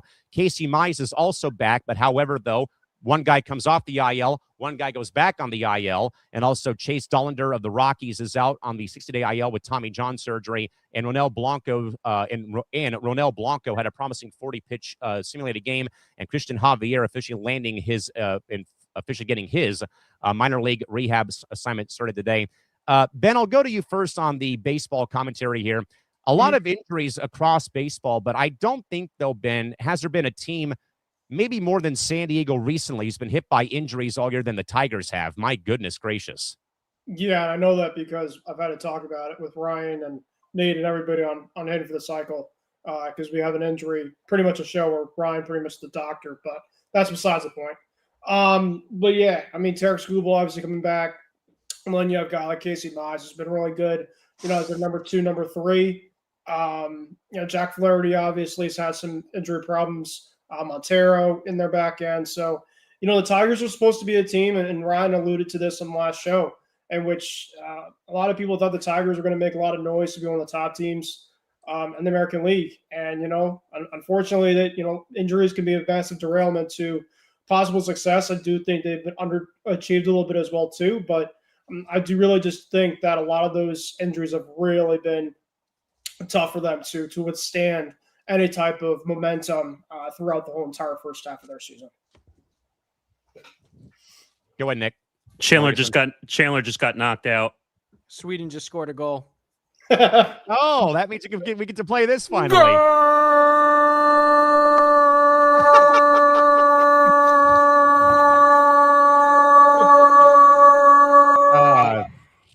Gracias, Senor Cantor. We appreciate that very much. With that, yes, Sweden just took the lead in the 8th minute, 1-0 from Estadio Monterrey. Nick Morganson, how about your thoughts about the injury bugs? I mean, I know it's June. We're halfway through June practically right now, but so many teams right now just getting beat up, banged up, chewed up, and spit out by the injury bug across baseball, including, I believe, with what we know about Aaron Judge, but also Trent Grisham on the IL now for the Yanks. I think it's that some of these guys are fragile. And just steal a reference from SpongeBob, it's glass bones and paper skin with some of these baseball players. Number one, this is why teams don't want to pay their players the big 500, 600, or 800 million in the cases of Juan Soto and Shohei Ohtani. Those contracts are ridiculous. And it goes, if you want to have a history lesson for a second, going all the way back to the A-Rod contract back in the day with that 10-year deal. No teams are giving 10-year deals anymore. And why is that? Because some guys can't make it halfway through the contract anymore when those deals are given. Look at Albert Pujols. Look what happened to his contract. Weren't the Angels on the hook for like the last 5 years and he could barely stay on the field? Yeah, they I think released him with a year left on his contract. And then he went to the Dodgers, then had his homecoming back in St. Louis where he retired. So you're not going to see 10-year contracts anymore. By the way, I think Steve Cohen is probably a little nervous right now, considering the way his team is, considering those contracts and all that money he's paid. I mean, I hope Mark doesn't care. The Knicks won the NBA title. Do you realize he was sitting at the NBA Finals courtside, and people were giving him shit for sitting courtside? I mean, I think that is obviously a dumb thing. Why? I mean, if the president of the United States can go to the finals, I think the owner of the Mets can. Like, I don't know. I feel like he's just not very into everything that's going on with the Mets. I think he's more. Yeah, but I just don't think that has anything to do with him going to the NBA Finals. Like, it's completely irrelevant. I'll leave that one alone. But my point is the injury bug is because these guys, the season, first of all, is too long. 162 games. I know in Cranium intro, you say 162 games, don't at me, all that stuff. I know. My point is, if you can get it down to like 100, if you can go from 162 to 100, I think these guys would not get hurt as much because 162 games is a lot, and it's hard to stay healthy. Well, let me just like respond to that. Good. That might be true. The problem is it won't ever happen. There is no way any of these leagues, because I think it's also true in basketball. In the NBA, they play too many games also. But they will never reduce the number of regular season games they play. They will only ever increase it. And it's largely because of money. Like, that's the reason why. Yeah, but there's one factor difference between the NBA and Major League Baseball. Major League Baseball, they sometimes play 4 to 5 days a week. The NBA, if they're lucky, maybe they play 3 days a week, maybe if that. But you can't compare the two sports. Basketball is a lot more physically demanding than baseball. And I don't know about that. It absolutely is. They can play every day. In basketball, they don't play back to back. I can one up that though, because the NHL is going to an 84 game season schedule starting next season, with the first games in late September or like first day of October. And hockey is an actual contact sport, unlike baseball and basketball. Mm-hmm. Well, wait a minute. Wow. I would say basketball is more of a contact sport. Baseball is really not a contact sport unless you're running the bases or getting hit by a pitch. Or you're having brawls like the Sox and Yanks did back in 2004. When I say contact sport, I mean like hockey's a rough sport. Like football is a really rough sport. Hockey's a really rough sport. It's a much rougher sport, that's more violent than say. Well, yeah, you're talking about banging into the boards. Yeah. How about violence? An underrated sport that's violent too is rugby. That's another. Yeah. Oh gosh, yes. And they don't wear helmets in rugby. Yeah, which makes it even more like. Maybe they should. And I have worked rugby matches. I mean, those players go after each other. Like, I mean, I had real quick story before it gets Connor.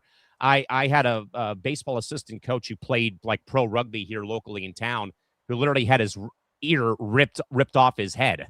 That's why they wear ear flaps now. They wear ear flaps. They wear headgear, or all the guys have ears that are made out of cauliflower. If you ever hear the cauliflower ear, that's where it's from. But Connor, maybe any thoughts about where things are at with a lot of the baseball injuries, especially the Tigers and their rotation, who've had no luck all year? Well, first of all, fuck the Tigers. I hate you. So Nick has had to hear me bitch and moan about this nonstop. When a team is in a rut, I love betting on against them on their games, because when you're in a rut, and you have two things that have to be true for you to be in a rut for the most part. You have to be a poorly composed team or poorly coached, either of the two, and the momentum can't be there. So when you're already a badly shaped, a badly formed team, and the momentum is terrible, you have a much higher chance to lose. Naturally so. That makes sense, right? So I took a lot of games in the last 3 weeks for the Tigers to lose. And somehow, some way, despite the injuries, they decided in the dugout before the game, hey, we all know how to play baseball, right? Okay, let's start doing that now then, out of the blue. And you know what? Let's also cover a run line that's at plus 280 because nobody thought we could do it. Let's do that. So, I as much as I want to play on my tiny violin for the Tigers, and I love the Pistons, I love the Lions, I hate the Tigers because they lose me money. But as much as I want to play on my tiny violin, I have to give them their flowers. I mean, despite all the injuries, despite all the crap, they've been staying. They came out of a really rough spot, and they've shown that they can get their crap together. On the flip side, I'm noticing a lot of other teams that were really strong start to taper off, and there's no injuries that I can see on. So I have to assume that this is just the wear and tear that we're beginning to experience. And what's really going to make these teams break or sink or swim is how well the relief pitching does. There are some teams who've got great depth, and there are others that don't.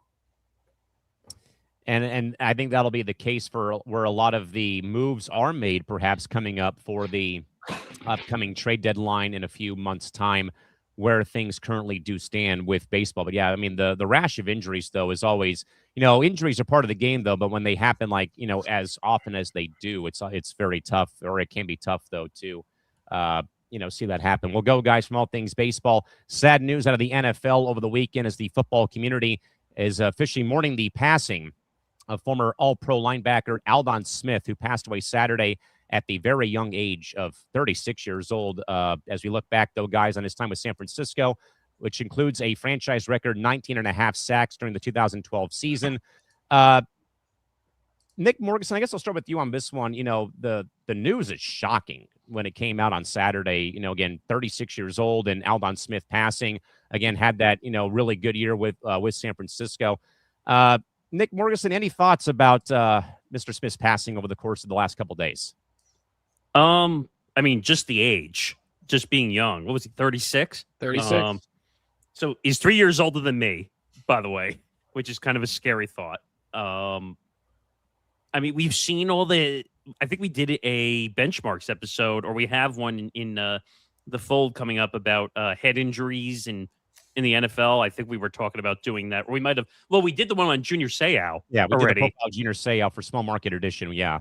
And just seeing what head injuries do to some of these guys, to the point where they're drinking until they pass out, or they're not being themselves, and there's just no cure. Now, we don't know if it was a CTE issue. I'm sure we'll find out at some point. Right.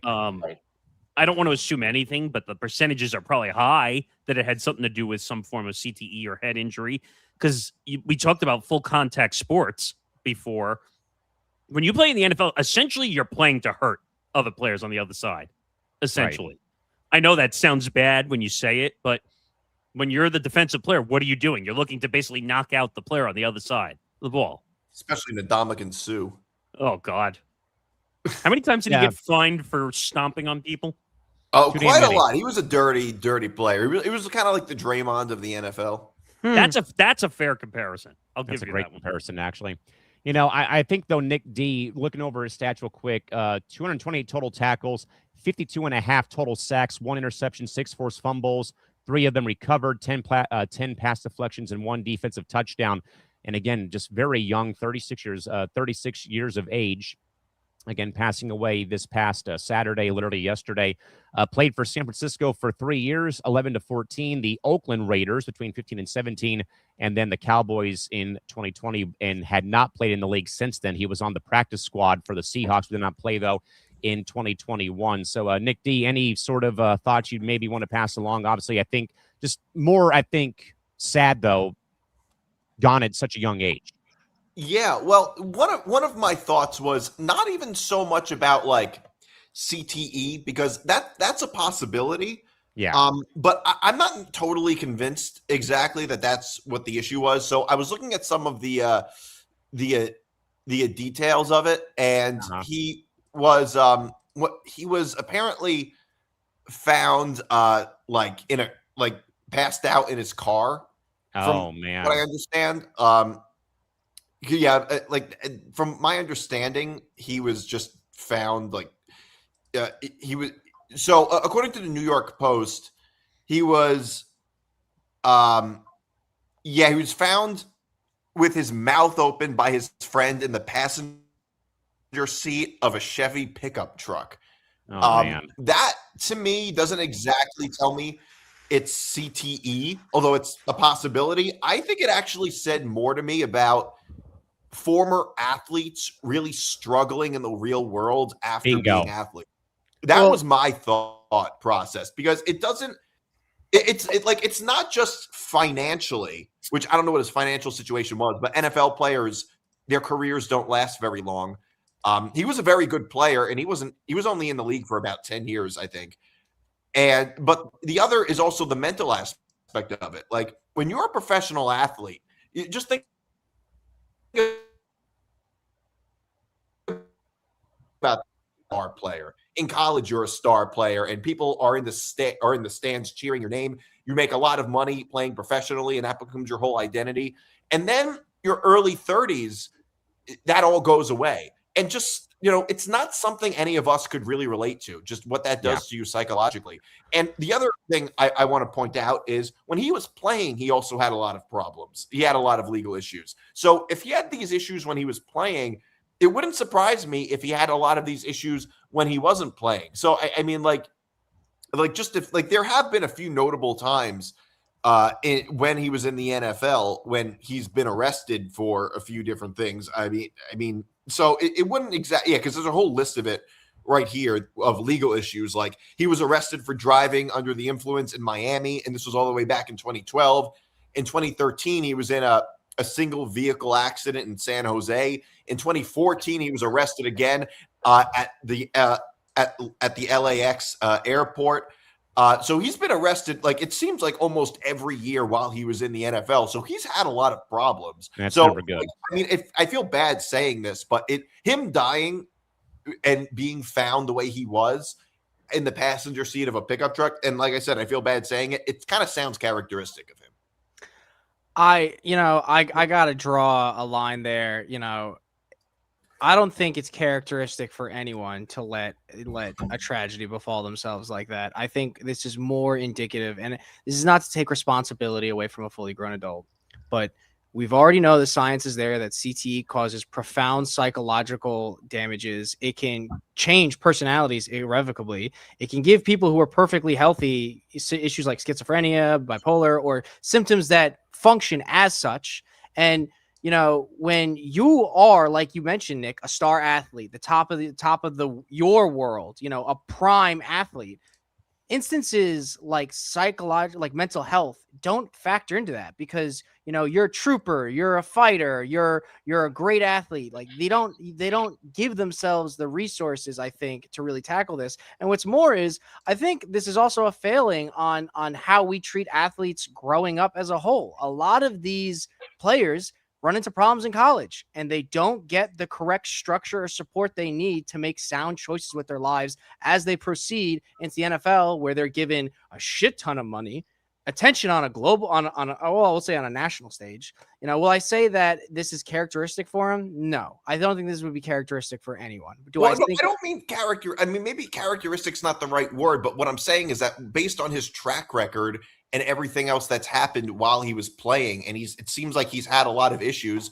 Like, I can kind of see why this would happen. Like, that's the only point I'm making. And I'm not saying that to diss him or anything like that. It just, when you look at his track record, it makes a certain amount of sense if he hasn't gotten help. Would you say that there's more, maybe the pressures of being a NFL player could lead to some of these issues? Maybe that might be a more, I guess, politically correct, even though I hate that term, by the way, but a more PC term of just saying these guys go through the pressure of having to perform at a high level. for 18 weeks, which, by the way, no one's talking about that whole issue that the owners keep adding games to the regular season. They're factoring all this international travel back and forth for all these players. The amount of physicality it takes to kind of warm up and I don't know what the word is, kind of get energized to play a full season is becoming a lot harder than it once has. Sure, although most of his career was probably before they started making a lot of those changes. But yeah, I mean, I think that's a fair point. 2011. But you know what? I will have to say, it is, and all that's a possibility. I'm open to all of it with CTE and the pressures of being a professional athlete. But I think that you also have to remember this: professional athletes are human beings, and they have lives outside of being professional athletes. It's possible that he has a problem that is unrelated to him being a football player. Oh no, that's fine. Definitely. I'm just saying that there's so much that these football players go through on a daily basis, whether it's during the regular season, not during the regular season, all the factors when it's the off season, sometimes they're doing more than they are during the regular season, not football activities. But I'm just saying, like, the way he was found, sounds to me like it was something like a drug overdose or something like that. Possibly. I'm not saying I know for sure, but it sounds like it. It sounds to me like he was probably an addict and didn't get help like that. That's possible. And you know what? That's not a unique thing to professional athletes or celebrities. Like, that really could be anybody. And I was going to make the point before we get to Ben is that if you folks want to go back and listen, we did put out a ETB Small Market Edition episode about Gene Seau's life and career, where I had cited Jim Trotter, the legendary sports writer, who I think I may have said this on Cranium on Tuesday or with Nick on Wednesday or on Thursday on Press Row because we were away because I was at the New Zealand training camp for the World Cup here in San Diego, was that I recall, I think, mentioning that there was a profile done of Junior for the 30 for 30. And after he left San Diego, went to the Dolphins, then went and played for Ben and the Pats in the 07 season when they lost the Super Bowl to the Giants, was that when he came back to San Diego, though, guys, he really began to fade. You know, that it all began, though, actually with a meeting or a lunch date that he was on with Taylor Twellman, the former player for the New England Revolution, worked at ESPN as their soccer analyst. And Taylor had to retire because he suffered too many concussions while he was playing in Major League Soccer. And Junior finally openly admitted, Taylor, I've been playing with my head pounding for 20 years in the NFL. And that was the first real sign that he was beginning to, not be all, be there mentally. Then, of course, there was, arrest for domestic violence when he came back to town. He got divorced from his wife, Gina, and his kids would kind of even, would not even talk to him because of how he was acting. Then when he did come back out of being in jail, he fell asleep at the wheel, drove his car off of a cliff by the beach in Carlsbad and had to go to the hospital. It was a media frenzy. And then by the time it came to the end, he was spending too much time, a lot of time in Vegas. And I'm telling, and I'll tell you this much from what Jim Trotter profiled. We're talking about going to the high rollers room, playing the whole blackjack table, going up and down, up and down, up and down, millions of dollars at 3:00 in the morning. And Jim Trotter mentioned when the Bellagio or Caesar's Palace called in one of his markers for $1 million and he didn't have the money, he was calling the foundation offices back here to wire him money to cover those gambling debts. And they eventually got settled after he had passed. But it really, I think, does show about the pressure, and especially with Gene Seau, again, being a part of a Samoan family like he was. If you don't honor your family name, you will not, that it gets very, very messy. And that his dad didn't talk to him after they lost the Super Bowl in '94. He didn't talk to him or bid him off to USC when he got to go after he failed Prop 48. His father didn't talk to him for a year after the Chargers lost the Super Bowl because you let the family name down by not fulfilling your obligations and stuff. And that pressure can get to you. And that, of course, led to Junior's passing in May of 2012. But Ben, maybe your thoughts in long form about, maybe about Aldon Smith, though, but also if you have any memories about even Junior Seau playing for the Pats that 1 or 2 years he was there back in the mid to late 2000s. Yeah, no, Junior was a great overall player. Very instinct. Was a massive hitter, so he obviously had a lot of concussion and a lot of injuries, unfortunately, neck, just everything you pretty much can call for. And obviously, for his passing, it was very tough for me, and obviously for the Chargers too, because obviously they were a big team for them also. I'm looking at Pro Football Talk regarding this Aldon Smith passing, and I don't know if you guys saw this, but on the day he died, he visited a charity that fed homeless people in San Francisco and donated 10 pizzas. Shortly after that, a friend of Smith's found him unresponsive, and he was declared dead less than an hour after that happened. My goodness gracious. Wow. Just crazy they say in life, you just never know when your last of anything could possibly be, because you see this guy that is donating 10 things of pizza to a charity, and now an hour past that, his life is basically it's done. Yeah. And also I do think Christy Wilson has a great point though. She does a hell of a job covering the pro wrestling circuits on Saturdays, but yeah, the WWE's have their own issues with concussions and CTE. Christy, you may have to correct me, but I know that I'm documenting eventually the very infamous Chris Benoit double murder suicide, in 2008, I believe, after he finished the show off, I think back east. And, that whole storyline and how Raw came on the air for a tribute show. Then by the time the week had progressed, they began to, backtrack everything about Chris's career. They pulled him off television. You couldn't find any of his matches because of what came out through the legal system. And, that one obviously, hit home. But and Nick Morganson, I think we'll go further. We talked about Claude Lemieux, legendary NHL enforcer on Press Row. 3 days after he's in Montreal to light the torch for the Canadiens playoff game, he's found dead via suicide in a furniture store that his family owned in Florida at 3:30 in the morning. Yeah. I mean, it's like I said earlier with the whole thing with CTE and injuries, head injuries in general.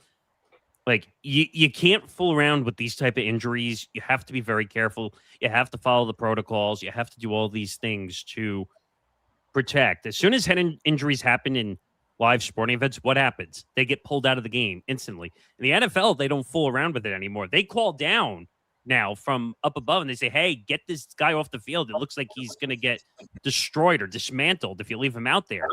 So I think we have to do a better job from a professional sports situation of just protecting these guys. And it also doesn't help that these guys make millions upon millions of dollars. So if these guys go down and God forbid something happens to them, then that's a whole nother issue in itself. Now, look at Tua. Okay, the amount of concussions Tua had. Was it like 4? I think at least 4 or 5. The one that will live on forever is when he got hit and he had his fingers were all locking up like this. Because Yeah. here's the thing that I think a lot of fans or even analysts are guilty to some extent. They only really start to track injuries like this once they hit the NFL. I watched Tua's college career. That dude definitely had at least 5 or 6 concussions in college before he hit the NFL.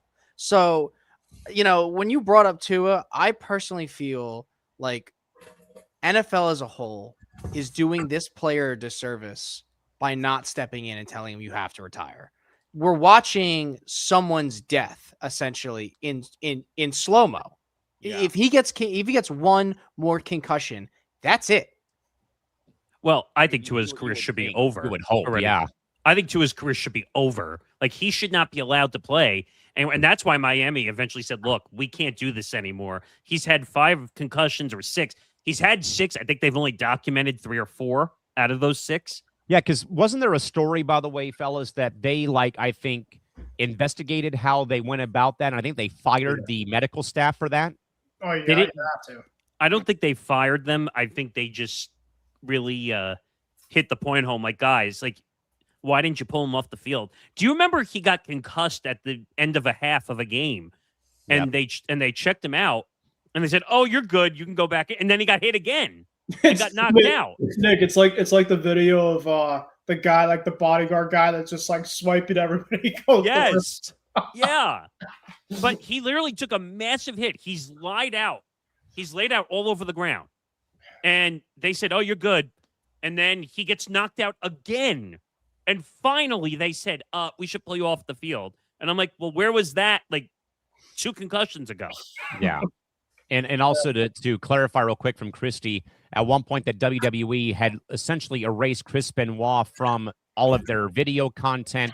And I think last thing, Christy, before we get to a break here, I think now if there's a match involving Chris Benoit or even Lance Cade, who also passed away from steroid abuse and other issues, I think they now have a disclaimer before you watch a certain pay-per-view or a show involving them that the on-screen product reflects WWE, but what happened in their personal lives does not reflect the company's core values or what have you. So that's a very, very good point. Yeah, but to be fair, just to be fair on one thing here, because we see disclaimers on everything now, every professional sport you watch, whether it's gambling, whether it's drinking, whether it's anything, violence and fighting between fans, which we've already talked about today. Heck, look at our gambling shows. We have disclaimers on everything now because every show or gambling show is afraid that someone's going to say, I watched this gambling show. I made $1 million bet and it's their fault and I should get my money back. And I'm like, that's not how that works. Like, we do shows like the new term for gambling. What was it? Wagertainment was the word they came up with because they needed some form of terminology to protect the gambling content creators. I mean, but I don't know. It's just, we got to be more careful as a society. And to that point, Nick, D, and Liam have always gone about it the right way. Connor and Nate go about it the right way whenever they do gambling content. Tom does it the right way when it comes to gambling content, too, for Fight IQ. And that's why, as Nick said, we have those disclaimers, just in case. You never know, where things might stand. Real quick, it's more legal. It's more legal terminology than anything. Exactly, it is. And by the way, for those also wondering, too. Well, it's like how in alcohol commercials, it always says something like "enjoy responsibly," or if you have a drinking problem, call this number. Or that's like the whole 1-800-GAMBLER that they say at the end of every. Even though I guarantee you, most people don't call that when they're in the middle of a. That makes me laugh all the time. Oh, you have a gambling problem? Call 1-800-GAMBLER. Are you stopping in the middle of a bender, losing hundreds of thousands of dollars? Maybe it's it's putting it out there like it's something. You're doing something. The funny example is, and I'm trying not to get too far off track, the whole Craig Carton thing when he would go and play blackjack at which Connecticut casino was he going to again? Oh, he was going to Atlantic City. Oh, was he going to? Well, I think he also went to. I can't remember. Mohegan Sun. Mohegan Sun. Thank you. But he was taking helicopters. Yeah, from Atlantic City. He was taking helicopters from Atlantic City to which, you know what? That's motivation right there. But that's my point, though, that people don't know like how to protect themselves from this, and you can relate this to the whole CTE thing or the drinking, the gambling, physical abuse. Not that I want to, even though people think I'm joking when I say it, but like the NFL is the poster child for domestic violence.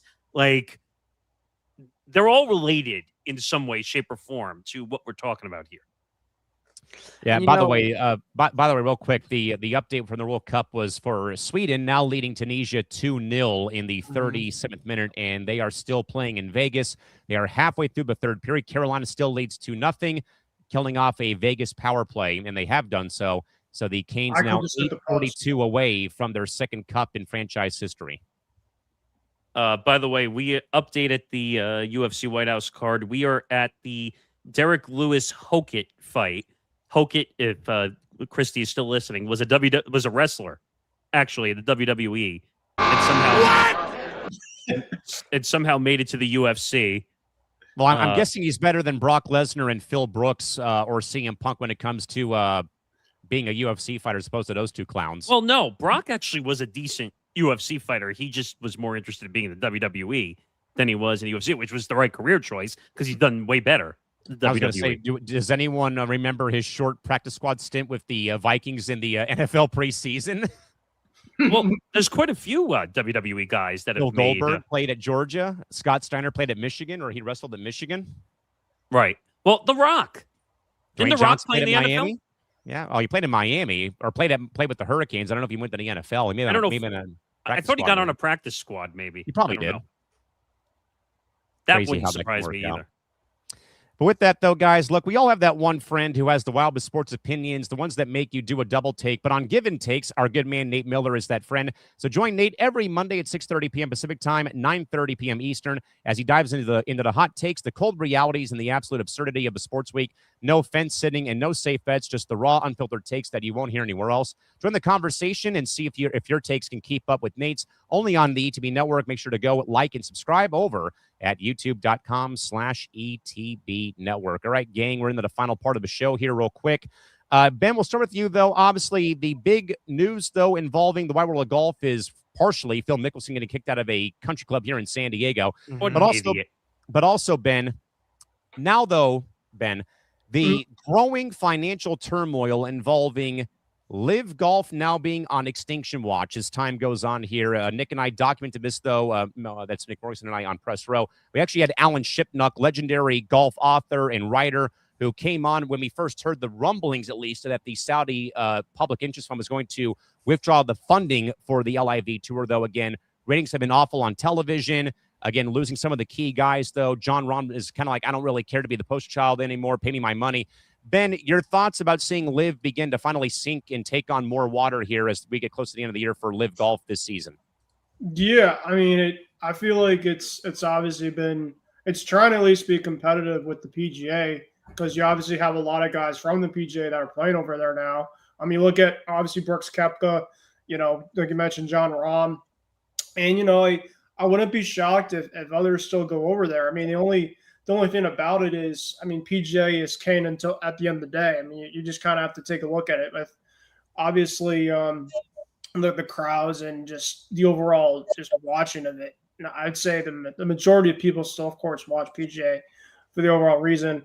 The Mickelson situation is crazy. I did not expect him to obviously be going through that stuff. But, like we mentioned, and I don't really want to cross, Aldon Smith to Mickelson, but I'm just talking about just in terms of you can't, judging by specifically athletes by their cover in a sake of like, you could take a look and see Phil in terms of golfer, like this could be a great overall guy, but then all of a sudden you see him in news like this. And it's like, what's going on here? Right. So, yeah, I'm curious to see in terms of what LIV decides to do with him. Obviously, his reputation is obviously right now thin after what's going on, because it doesn't take much, for your reputation, of course, to really lose it. But yeah, that's kind of really what I can at least get you for right now. Nick D, I make this comparison every time, though, that Nick Morrison and I talk about LIV Golf, or if I talk about it on Cranium, is that every time some new league pops up somewhere down the line, whether that's the AFL and NFL, the ABA, the NBA, or the WHA and the NHL, what usually happens to the startup leagues is that they always will crumble because they can't keep up financially with the other product, or it's just not that appetizing. And when Morrison and I had Alan Shipnuck on Press Row to talk about this, I brought up, LIV Golf is like a different breed of golf. It's more like a party environment. They play music every hole. It's team play versus individual. It's team play over individual play. They go to very much, or we actually lose DiMartino there. But, Nick Morrison, what do you think about this as we kind of pivot that way real quick? I'm sorry, I wasn't paying attention for a second. What was I do see your point, with the switch to a more party mentality. I just don't think it was a right change for what the culture of the sport is, and that's inevitably why it fizzled out. I think it was more of a situation of there are some cultures within sports that are so integral to the sport's nature itself, they're not going to evolve. Golf 60 years ago, before LIV, was roughly the same as golf it is now. Tucked in shirts, quiet appearances, quiet crowds, unless you're proper etiquette, this and that. So the moment you have fucking walk-on songs and John Daly's Wet Dream for golf, obviously it's going to be like a culture clash.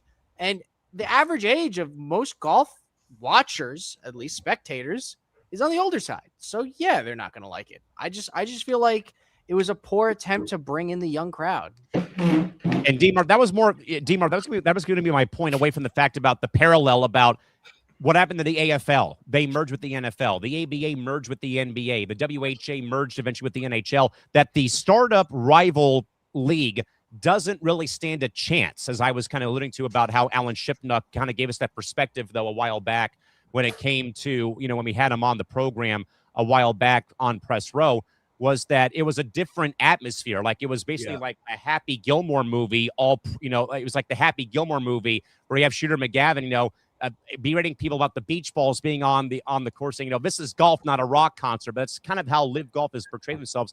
But also, I think that the main problem, though, are the Saudis now moving their public money away from this golf tour. So maybe more so, Nick D, thoughts about this, but also that this always seems to happen, that a startup league never really stands a chance against the NFL, the NBA, NHL, or the big bad wolf in the room. Well, I think that's true now. I mean, I don't think the NBA and ABA are exactly the best, or the NFL and AFL are the best examples, because both of them ended up merging, obviously into the NBA and NFL. But at the time, though, the leagues weren't as big as they are now. I think the best example of that is when you look at the what do you call it? The XFL.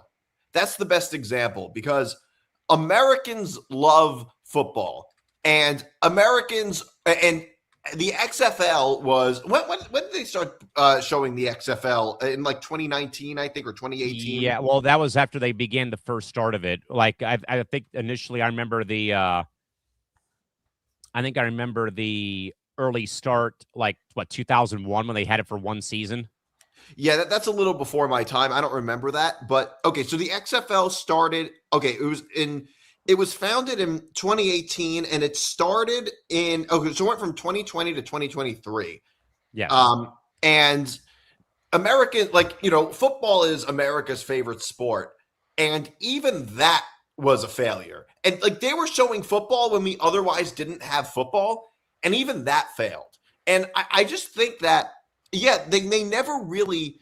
I don't think that these startup leagues can ever really stand up to the big league. Although the difference is that maybe in a sport like golf, it might be a little different, because PGA is not like the size of, say, the NFL or the NBA. Because what happened with the XFL was, I think people watched it for a little bit and they were like, but this isn't the NFL and this isn't college football. It's not the real thing. And I think it's a similar thing with LIV Golf. It also didn't help that they were founded by what a lot of people would say is blood money. Yeah, except the Saudi PFI, yes.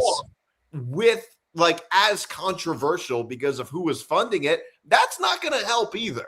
So I think there's a whole lot of layers to it.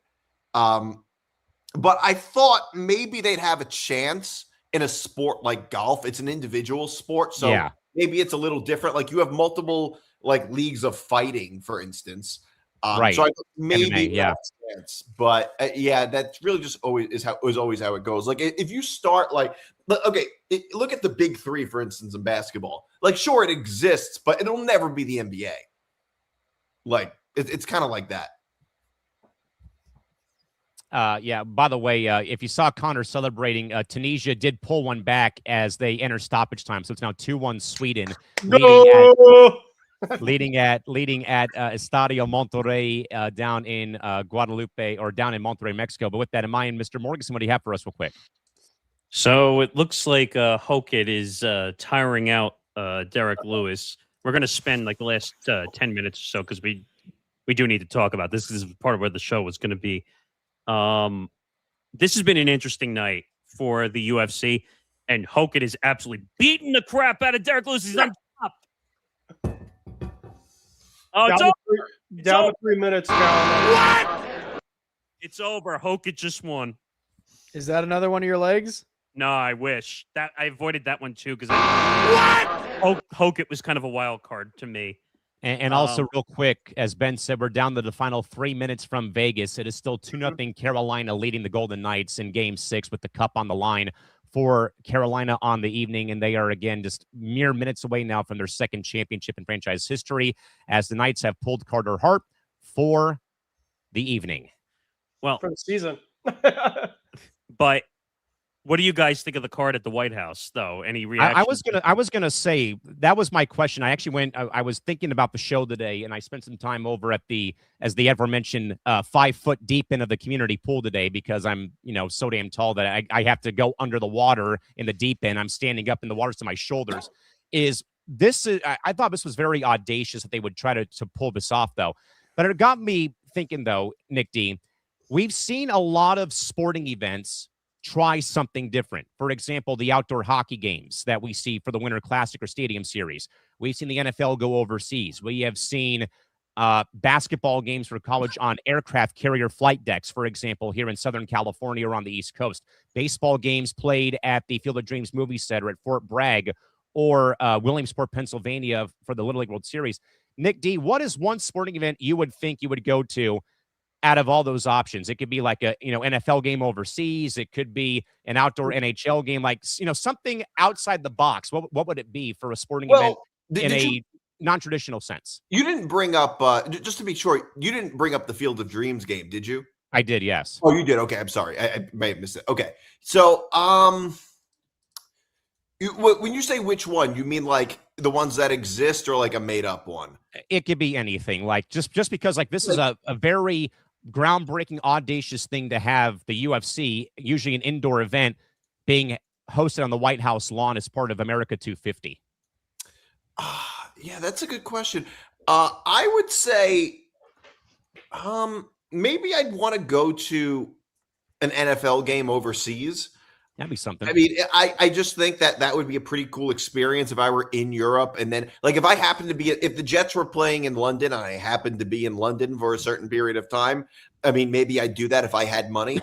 But if, so I think that would be pretty cool to be an actual Jet fan in a stadium full of Brits that are like first discovering football. And I could be like, we apologize if that's the first way. It's not usually like this. I promise. We apologize if the Jets are your first foray into the NFL.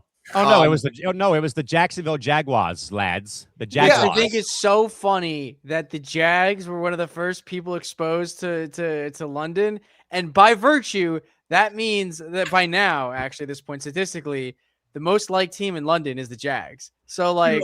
Yeah, and they got in at the perfect time because the Jags are just suddenly starting to become actually good. So I was also like, look, I'm not into UFC. Like, I'd rather watch like homeless people in the city fight each other. Oh, that's fun. That's entertaining, at least. I'm sure you saw a lot of that last night. Yeah, well, you go into the city every day. You could see it whenever you want, really. Yeah, really. UFC, but I never really got into it.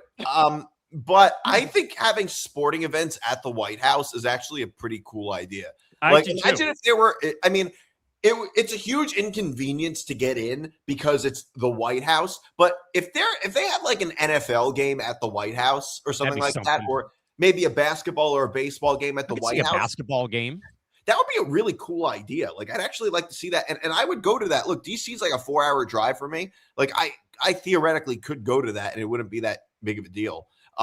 Maybe if the Mets played in the Field of Dreams game in Pennsylvania, I'd do it. Although Iowa. That's kind of in like the middle of nowhere. That's in Williams. Iowa, yeah. Yeah. Oh, sorry, Iowa. I'm thinking of the Little League World Series. So I wouldn't want to travel to Iowa for anything. So I don't think I'd want to go to. Do they even have casinos in Iowa? Like, do they have anything to do besides I don't think so. Iowa football and Iowa State football and maybe the Field of Dreams game? It's. Maybe if I want good corn, maybe good corn. You know, corn on the cob, baby. It's corn. Corn. It's corn. So I don't think I'd want to go to that. It's an interesting question. Actually, one thing I'd like to do is like, I know this isn't exactly the same category, but go to like one of my team's games in the enemy territory. Like, so like Mets, Phillies, Mets, Braves in Philadelphia or Atlanta. I'm trying to think. When I was 10, I went to the Mets Nationals game in DC. I was obviously too young at the time for people to throw things at me. Still Although I don't know nowadays, like I feel like kids are getting dissed too. But at the time, they kind of spared kids. But since that, like maybe like a Jets Patriots game in Foxborough. That'd be something. I mean, I don't know, because like the Jets and Patriots the Jets aren't really competitive against them anymore. But during the time when they were actually competitive, like in 2015 or something like that, that would have been a pretty cool thing. Mm-hmm. All right, so I mean, those are some good thoughts. Nick Morganson, how about you for in wake of UFC Freedom 250 on the White House lawn? What is an obscure sporting event you would want to go to at a out of the box place?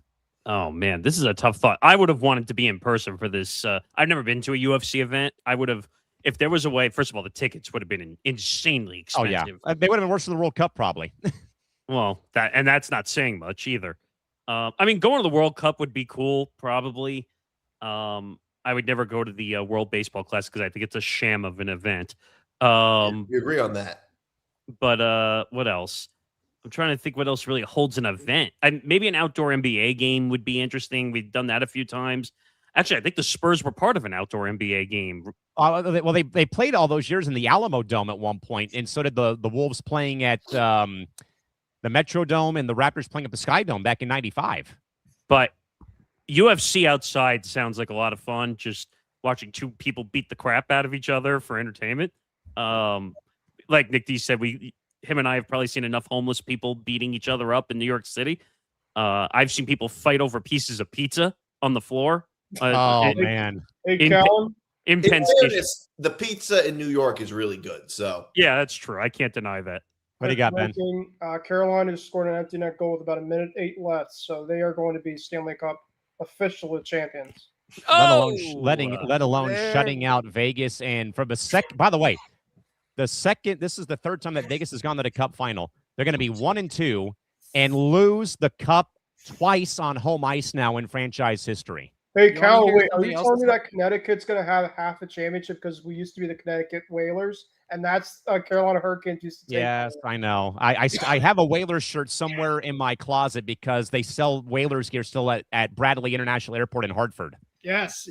By the way, so the watch party for the UFC event is taking place at the Ellipse, which is, I think, right across from where they're doing the fights. There's got to be hundreds of thousands of fans. It's like a hill. It's not like they don't have seats at it, but it's kind of like standing room only almost. It's kind of like in San Diego, actually, where for baseball, like where they go and they sit out in the pool area, or I'm trying to think. Square, yeah. Arlington, the old Arlington, where people would run out onto the hill to get the home run. Yes. Like, this is incredible. Like, and by the way, I don't know if most people know this. They can't legally profit off this event, the UFC. Because it's so sad. What do you mean they can't profit off it? Because it's being done on government soil. Right. Yeah.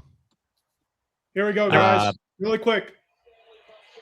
Trying to hear the ending call for Sean McDonough wrapping up the NHL season.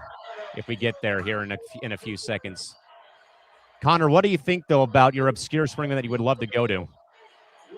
You guys are going to make fun of me on this one. Do you know what my favorite sport to watch of all time is? Underwater basket weaving. No, I think I know because you told me. Go ahead. Take it away. It's not sumo wrestling, is it? It is absolutely sumo wrestling. Sumo wrestling is my favorite sport of all time. If I could go see a sumo match, man, the kidneys I would sell, and some of them would not even belong to me. That'd probably be my top without question. A friend of mine went to Japan recently and he FaceTimed me while the sumo match was going on. And that's as close as I came. And it was really touching for me because it was my all-time favorite sumo wrestler before he inevitably retired. He retired later that year. So I got to see his last bout. So for me, it'd be sumo. Nice. That sounds like fun, actually. That'd be a very cool cultural thing to expect. Cal, do you know why Vegas lost? They didn't have Mark Stone on long-term IR. Well, you can't abuse the rule anymore like you used to, and because they've clamped down on it. Ben, how about you for your obscure sporting event or sporting event that you want to go to, but it's more out of the box, like baseball being played somewhere else, or NHL Winter Classic, for example, at Fenway.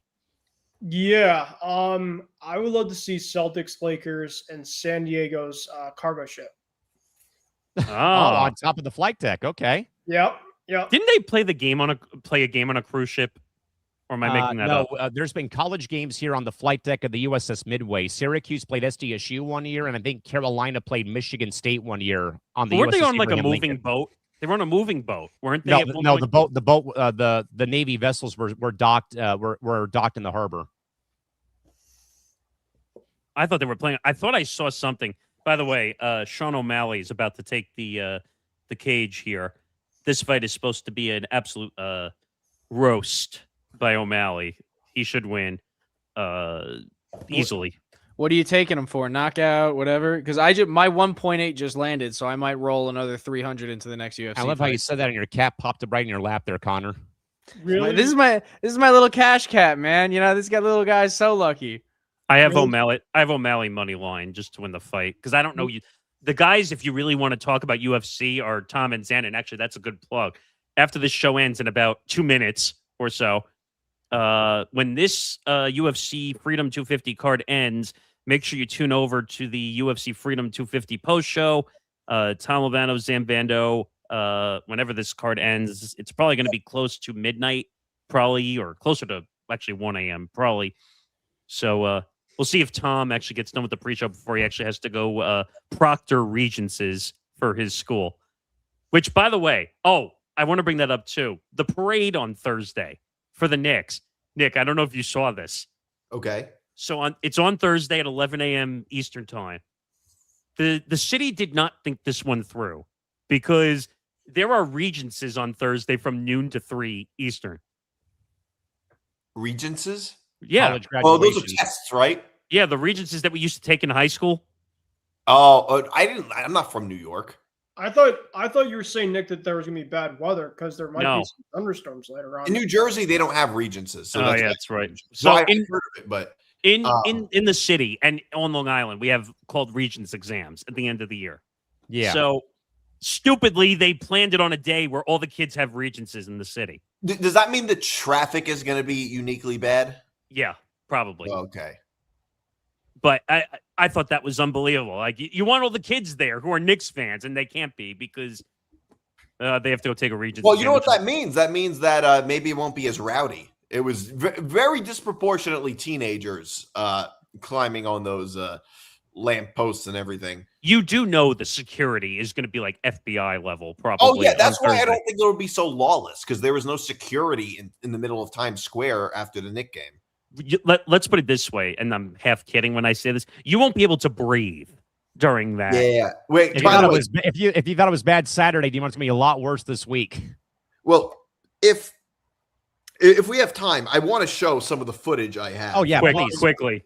Yeah, we got a bit of time though, but yeah, please do. By the way, thank you to the 713 people. We actually were as high as 740 who were watching the show. Boat on a banana really quickly, boat as Nick is putting up the footage, shout out to Brandon Bussey, the Carolina goalie, as he was a former Boston Bruin in our farm system. So, did he win Conn Smythe, or have they gotten that far yet? I'm not sure, but he has to win something. And the dude was standing on his head and was a great replacement of Anderson. Christy says only rooting for O'Malley, Nick, because he's from Helena, which is about 45 minutes away from where she lives. Yes, he's a Montana, born and raised. Yes. Here's one of them that I have. All right, let's see this. Wait, hold on. Can I not share it? There you go. There we go. Oh my God. Goodness. Yeah.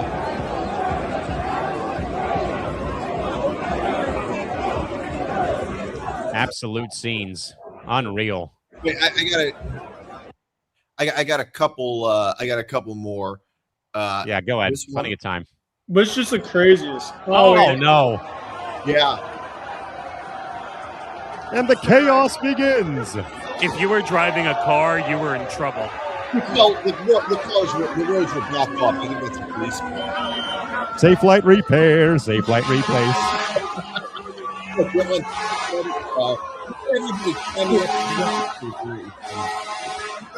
And look, there's a fire truck going by, honking horn. I don't know if that honking's trying to get people out of his road. Oh my gosh. This is bonkers. Oh my God. That's wild. Imagine trying to be that fire person. Look, a bunch of people. Maybe they're responding to the fire on the school bus. Maybe. Probably. But I'm sure that's like, yeah, let's go Knicks. Look, Yeah, I Look. don't think so. if you see it, I don't know if I got. Look, everybody's look at this. They're jumping on top of the fire truck. My goodness. Oh, jeez. Oh my God! People Oh, were jumping on the yes. fire truck. But why did the fire truck go that way? They could have just taken another road. Like, Jesus, that's the last road you want to take. There are people literally climbing on it. It's crazy. All right, I did think not we- realize that was a soundboard for a second. I thought that was part of the video. I was like, No. damn, that guy's way up in the mic. But I Holy have- shit. I have a whole. Oh, I got one more. I got one more I want to show. All right, All one right. more. Then we got to get out of here. I think it's this one. By the way, That's as the just- next fight makes it into the cage. No, it's not this one. It's Trying to see who's fight. Oh, this is the O'Malley fight. Okay. it's While he's looking at that, thank you to everybody who's been watching. YouTube.com/ETB Network. If you like what we're doing, like, subscribe, hit the notification bell. I know it was a big night for social media. A lot of UFC Freedom 250 traffic. And like I said, post-game coverage with Tom and Zan afterwards, probably around 12:30ish. I'm gonna say Eastern time. So make sure you tune into that while Nick is pulling up his videos. By the way, I texted one of my friends who's a Hurricanes fan, and I'm sending him a bunch of Ric Flair memes now because they won the cup. That's cool. Yes. This atmosphere is just amazing. What they built around the White House. I mean, I was going to say for my like obscure sporting event, I got to go watch a college basketball game between my school and SDSU at Petco Park. They That's had interesting. they had the court run from third base to home plate, and they built temporary bleachers around it, and then they used the whole seating bowl from home plate down the third baseline for the actual stands. It's pretty cool. It was different. By the way, just another thing I'm noticing, and I'm sure a lot of people who are watching this, who are watching the UFC event, they are literally doing band performances to people walking out. Literally, like they're not played Hail to using. the Chief yet. Yeah. Oh, they did that when he walked out at the beginning with Dana White. yeah. I got Oh. this one. Hold on a second. We're doing it live, people. Stand by. As O'Malley is now walking in. By the way, every fighter has walked in with military personnel. That's Every awesome. single fighter. That's cool. While they pull this video up, what do you think, Callan? I think the tie is looking increasingly more likely. How Well, many to me- ties have we seen? By the I way, think we've only had 4 or 5 so far through the first 4 days. Mhm. 4? Yeah, 4 so far. And thankfully, knock on wood, we haven't had a 0-0 tie yet. We've had 1-1, 2-2, but nothing 0-0 yet. Hallelujah. Maybe 1. By the way, can you imagine, like, because I'm watching O'Malley walk in, he literally walked through the hall and back outside through the White House. That's Like, amazing. You realize that this is the only time this is ever going to happen. Oh, yeah, of course. Unless we get to 2076 and they do it again and for UFC Freedom 300. Well, the UFC Freedom 250 is not actually a numbered event. It doesn't count. It's a a standalone numbered event, yeah. It's a standalone event, but the UFC has an incredible schedule coming up also with UFC 329. Conor McGregor is supposed to fight also, Interesting. hopefully. Have By the they? way- By the way, I heard Nick in the Athletic that there was talk that apparently him and Rogan did a pre-taped segment that was supposed Yes. to air during the I card. didn't- Is that aired yet? I didn't see it, and I've been Okay. watching the whole time. Am I surprised because Joe Rogan is like the most popular follow podcast-wise? No. But I'm in the Tom Albano school of thought. Until he enters the ring, or Until he's enters in the cage, it doesn't matter. Exactly. right? So we'll see if he actually enters the cage. But this has been an incredible night. Well, that too.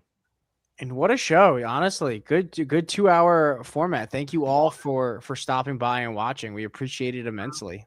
That's Yeah, the we do. plan. That's the plan going forward. This is going to be a 2-hour show because 3 hours was just becoming a bear. Blah.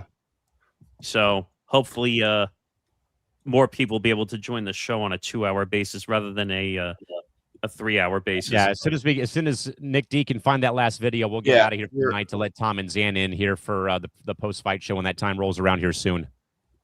Yeah, it's not opening for some reason. Technology is it's getting all screwy on me for some reason. Wait, SpongeBob, we're not cavemen. We have technology. Proceeds to go and break a computer over a painted over dollar bill. wow. It's all right. I don't need to show it. What was it though? Since it was so anticipated. No, I had a video footage of a guy on top, a few guys like on top of the traffic lights. By the way, did you see also that people were singing Empire State of Mind? Like, Yeah, that was so cool. And I don't know if you also saw Jose Alvarado in Brooklyn for the Puerto Rican Day Parade. I did. Yeah. That was super cool. I mean, like, there's so many storylines about everything here that was just like really endearing. Like, that's such an endearing story that a kid from Brooklyn who dreamed of playing for the Knicks is now like this hometown hero after winning the finals. The one thing I will say is I think they got the MVP wrong for the series. I mean, maybe they did. I mean, this is one of the few finals series where there really wasn't a clear MVP because everybody contributed in different games differently. I think OG like deserved. I think you could have made a case for Brunson, Cat, or OG. Frankly, I don't really care who wins MVP. It's a team sport. But this is one of the few times where it's not a clear-cut answer.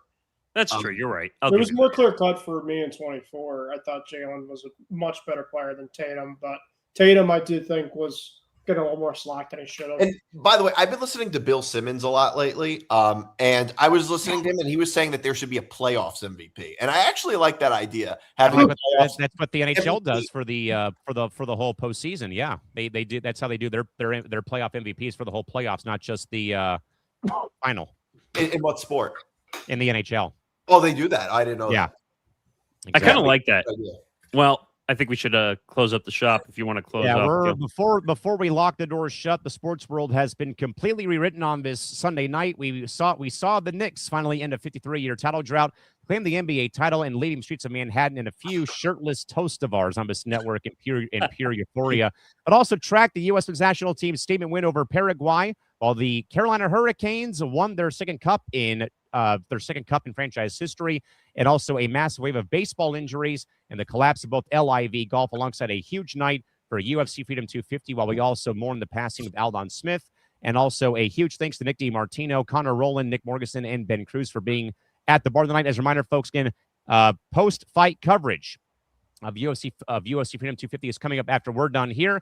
Also, though, join Tom on Monday for Fight IQ at 4 p.m. Pacific time, plus Give and Takes at 6:30 p.m. Pacific time on Monday, and then join myself and Trevor Williams on Friday for a post-match recap of Team USA versus Australia. That game kicks off at noon Pacific, 3 o'clock Eastern, so we'll be right on when that game does conclude on Saturday, or on Friday, I should say, and Jordan Stahl winning the Conn Smythe for his playoff performance, especially his Stanley Cup final. But again, a huge thanks to both Nick and Nick. History, NHL. Yeah, I definitely for sure. Well worth it. I'm glad he gets a cup as well. But again, a huge thanks again to Nick D, Nick Morganson, Connor, and Ben for being with us throughout the course of the night. But with that, though, gang, until next week, the lounge is officially closed until next Sunday. We'll do it all over again in our 6 to 8 p.m. time slot back here on ETB. Until next time, folks, have a great night and enjoy the remainder of the World Cup this week. We'll be back with you folks later on this week. Till then, have a great night. Bye-bye. See you later.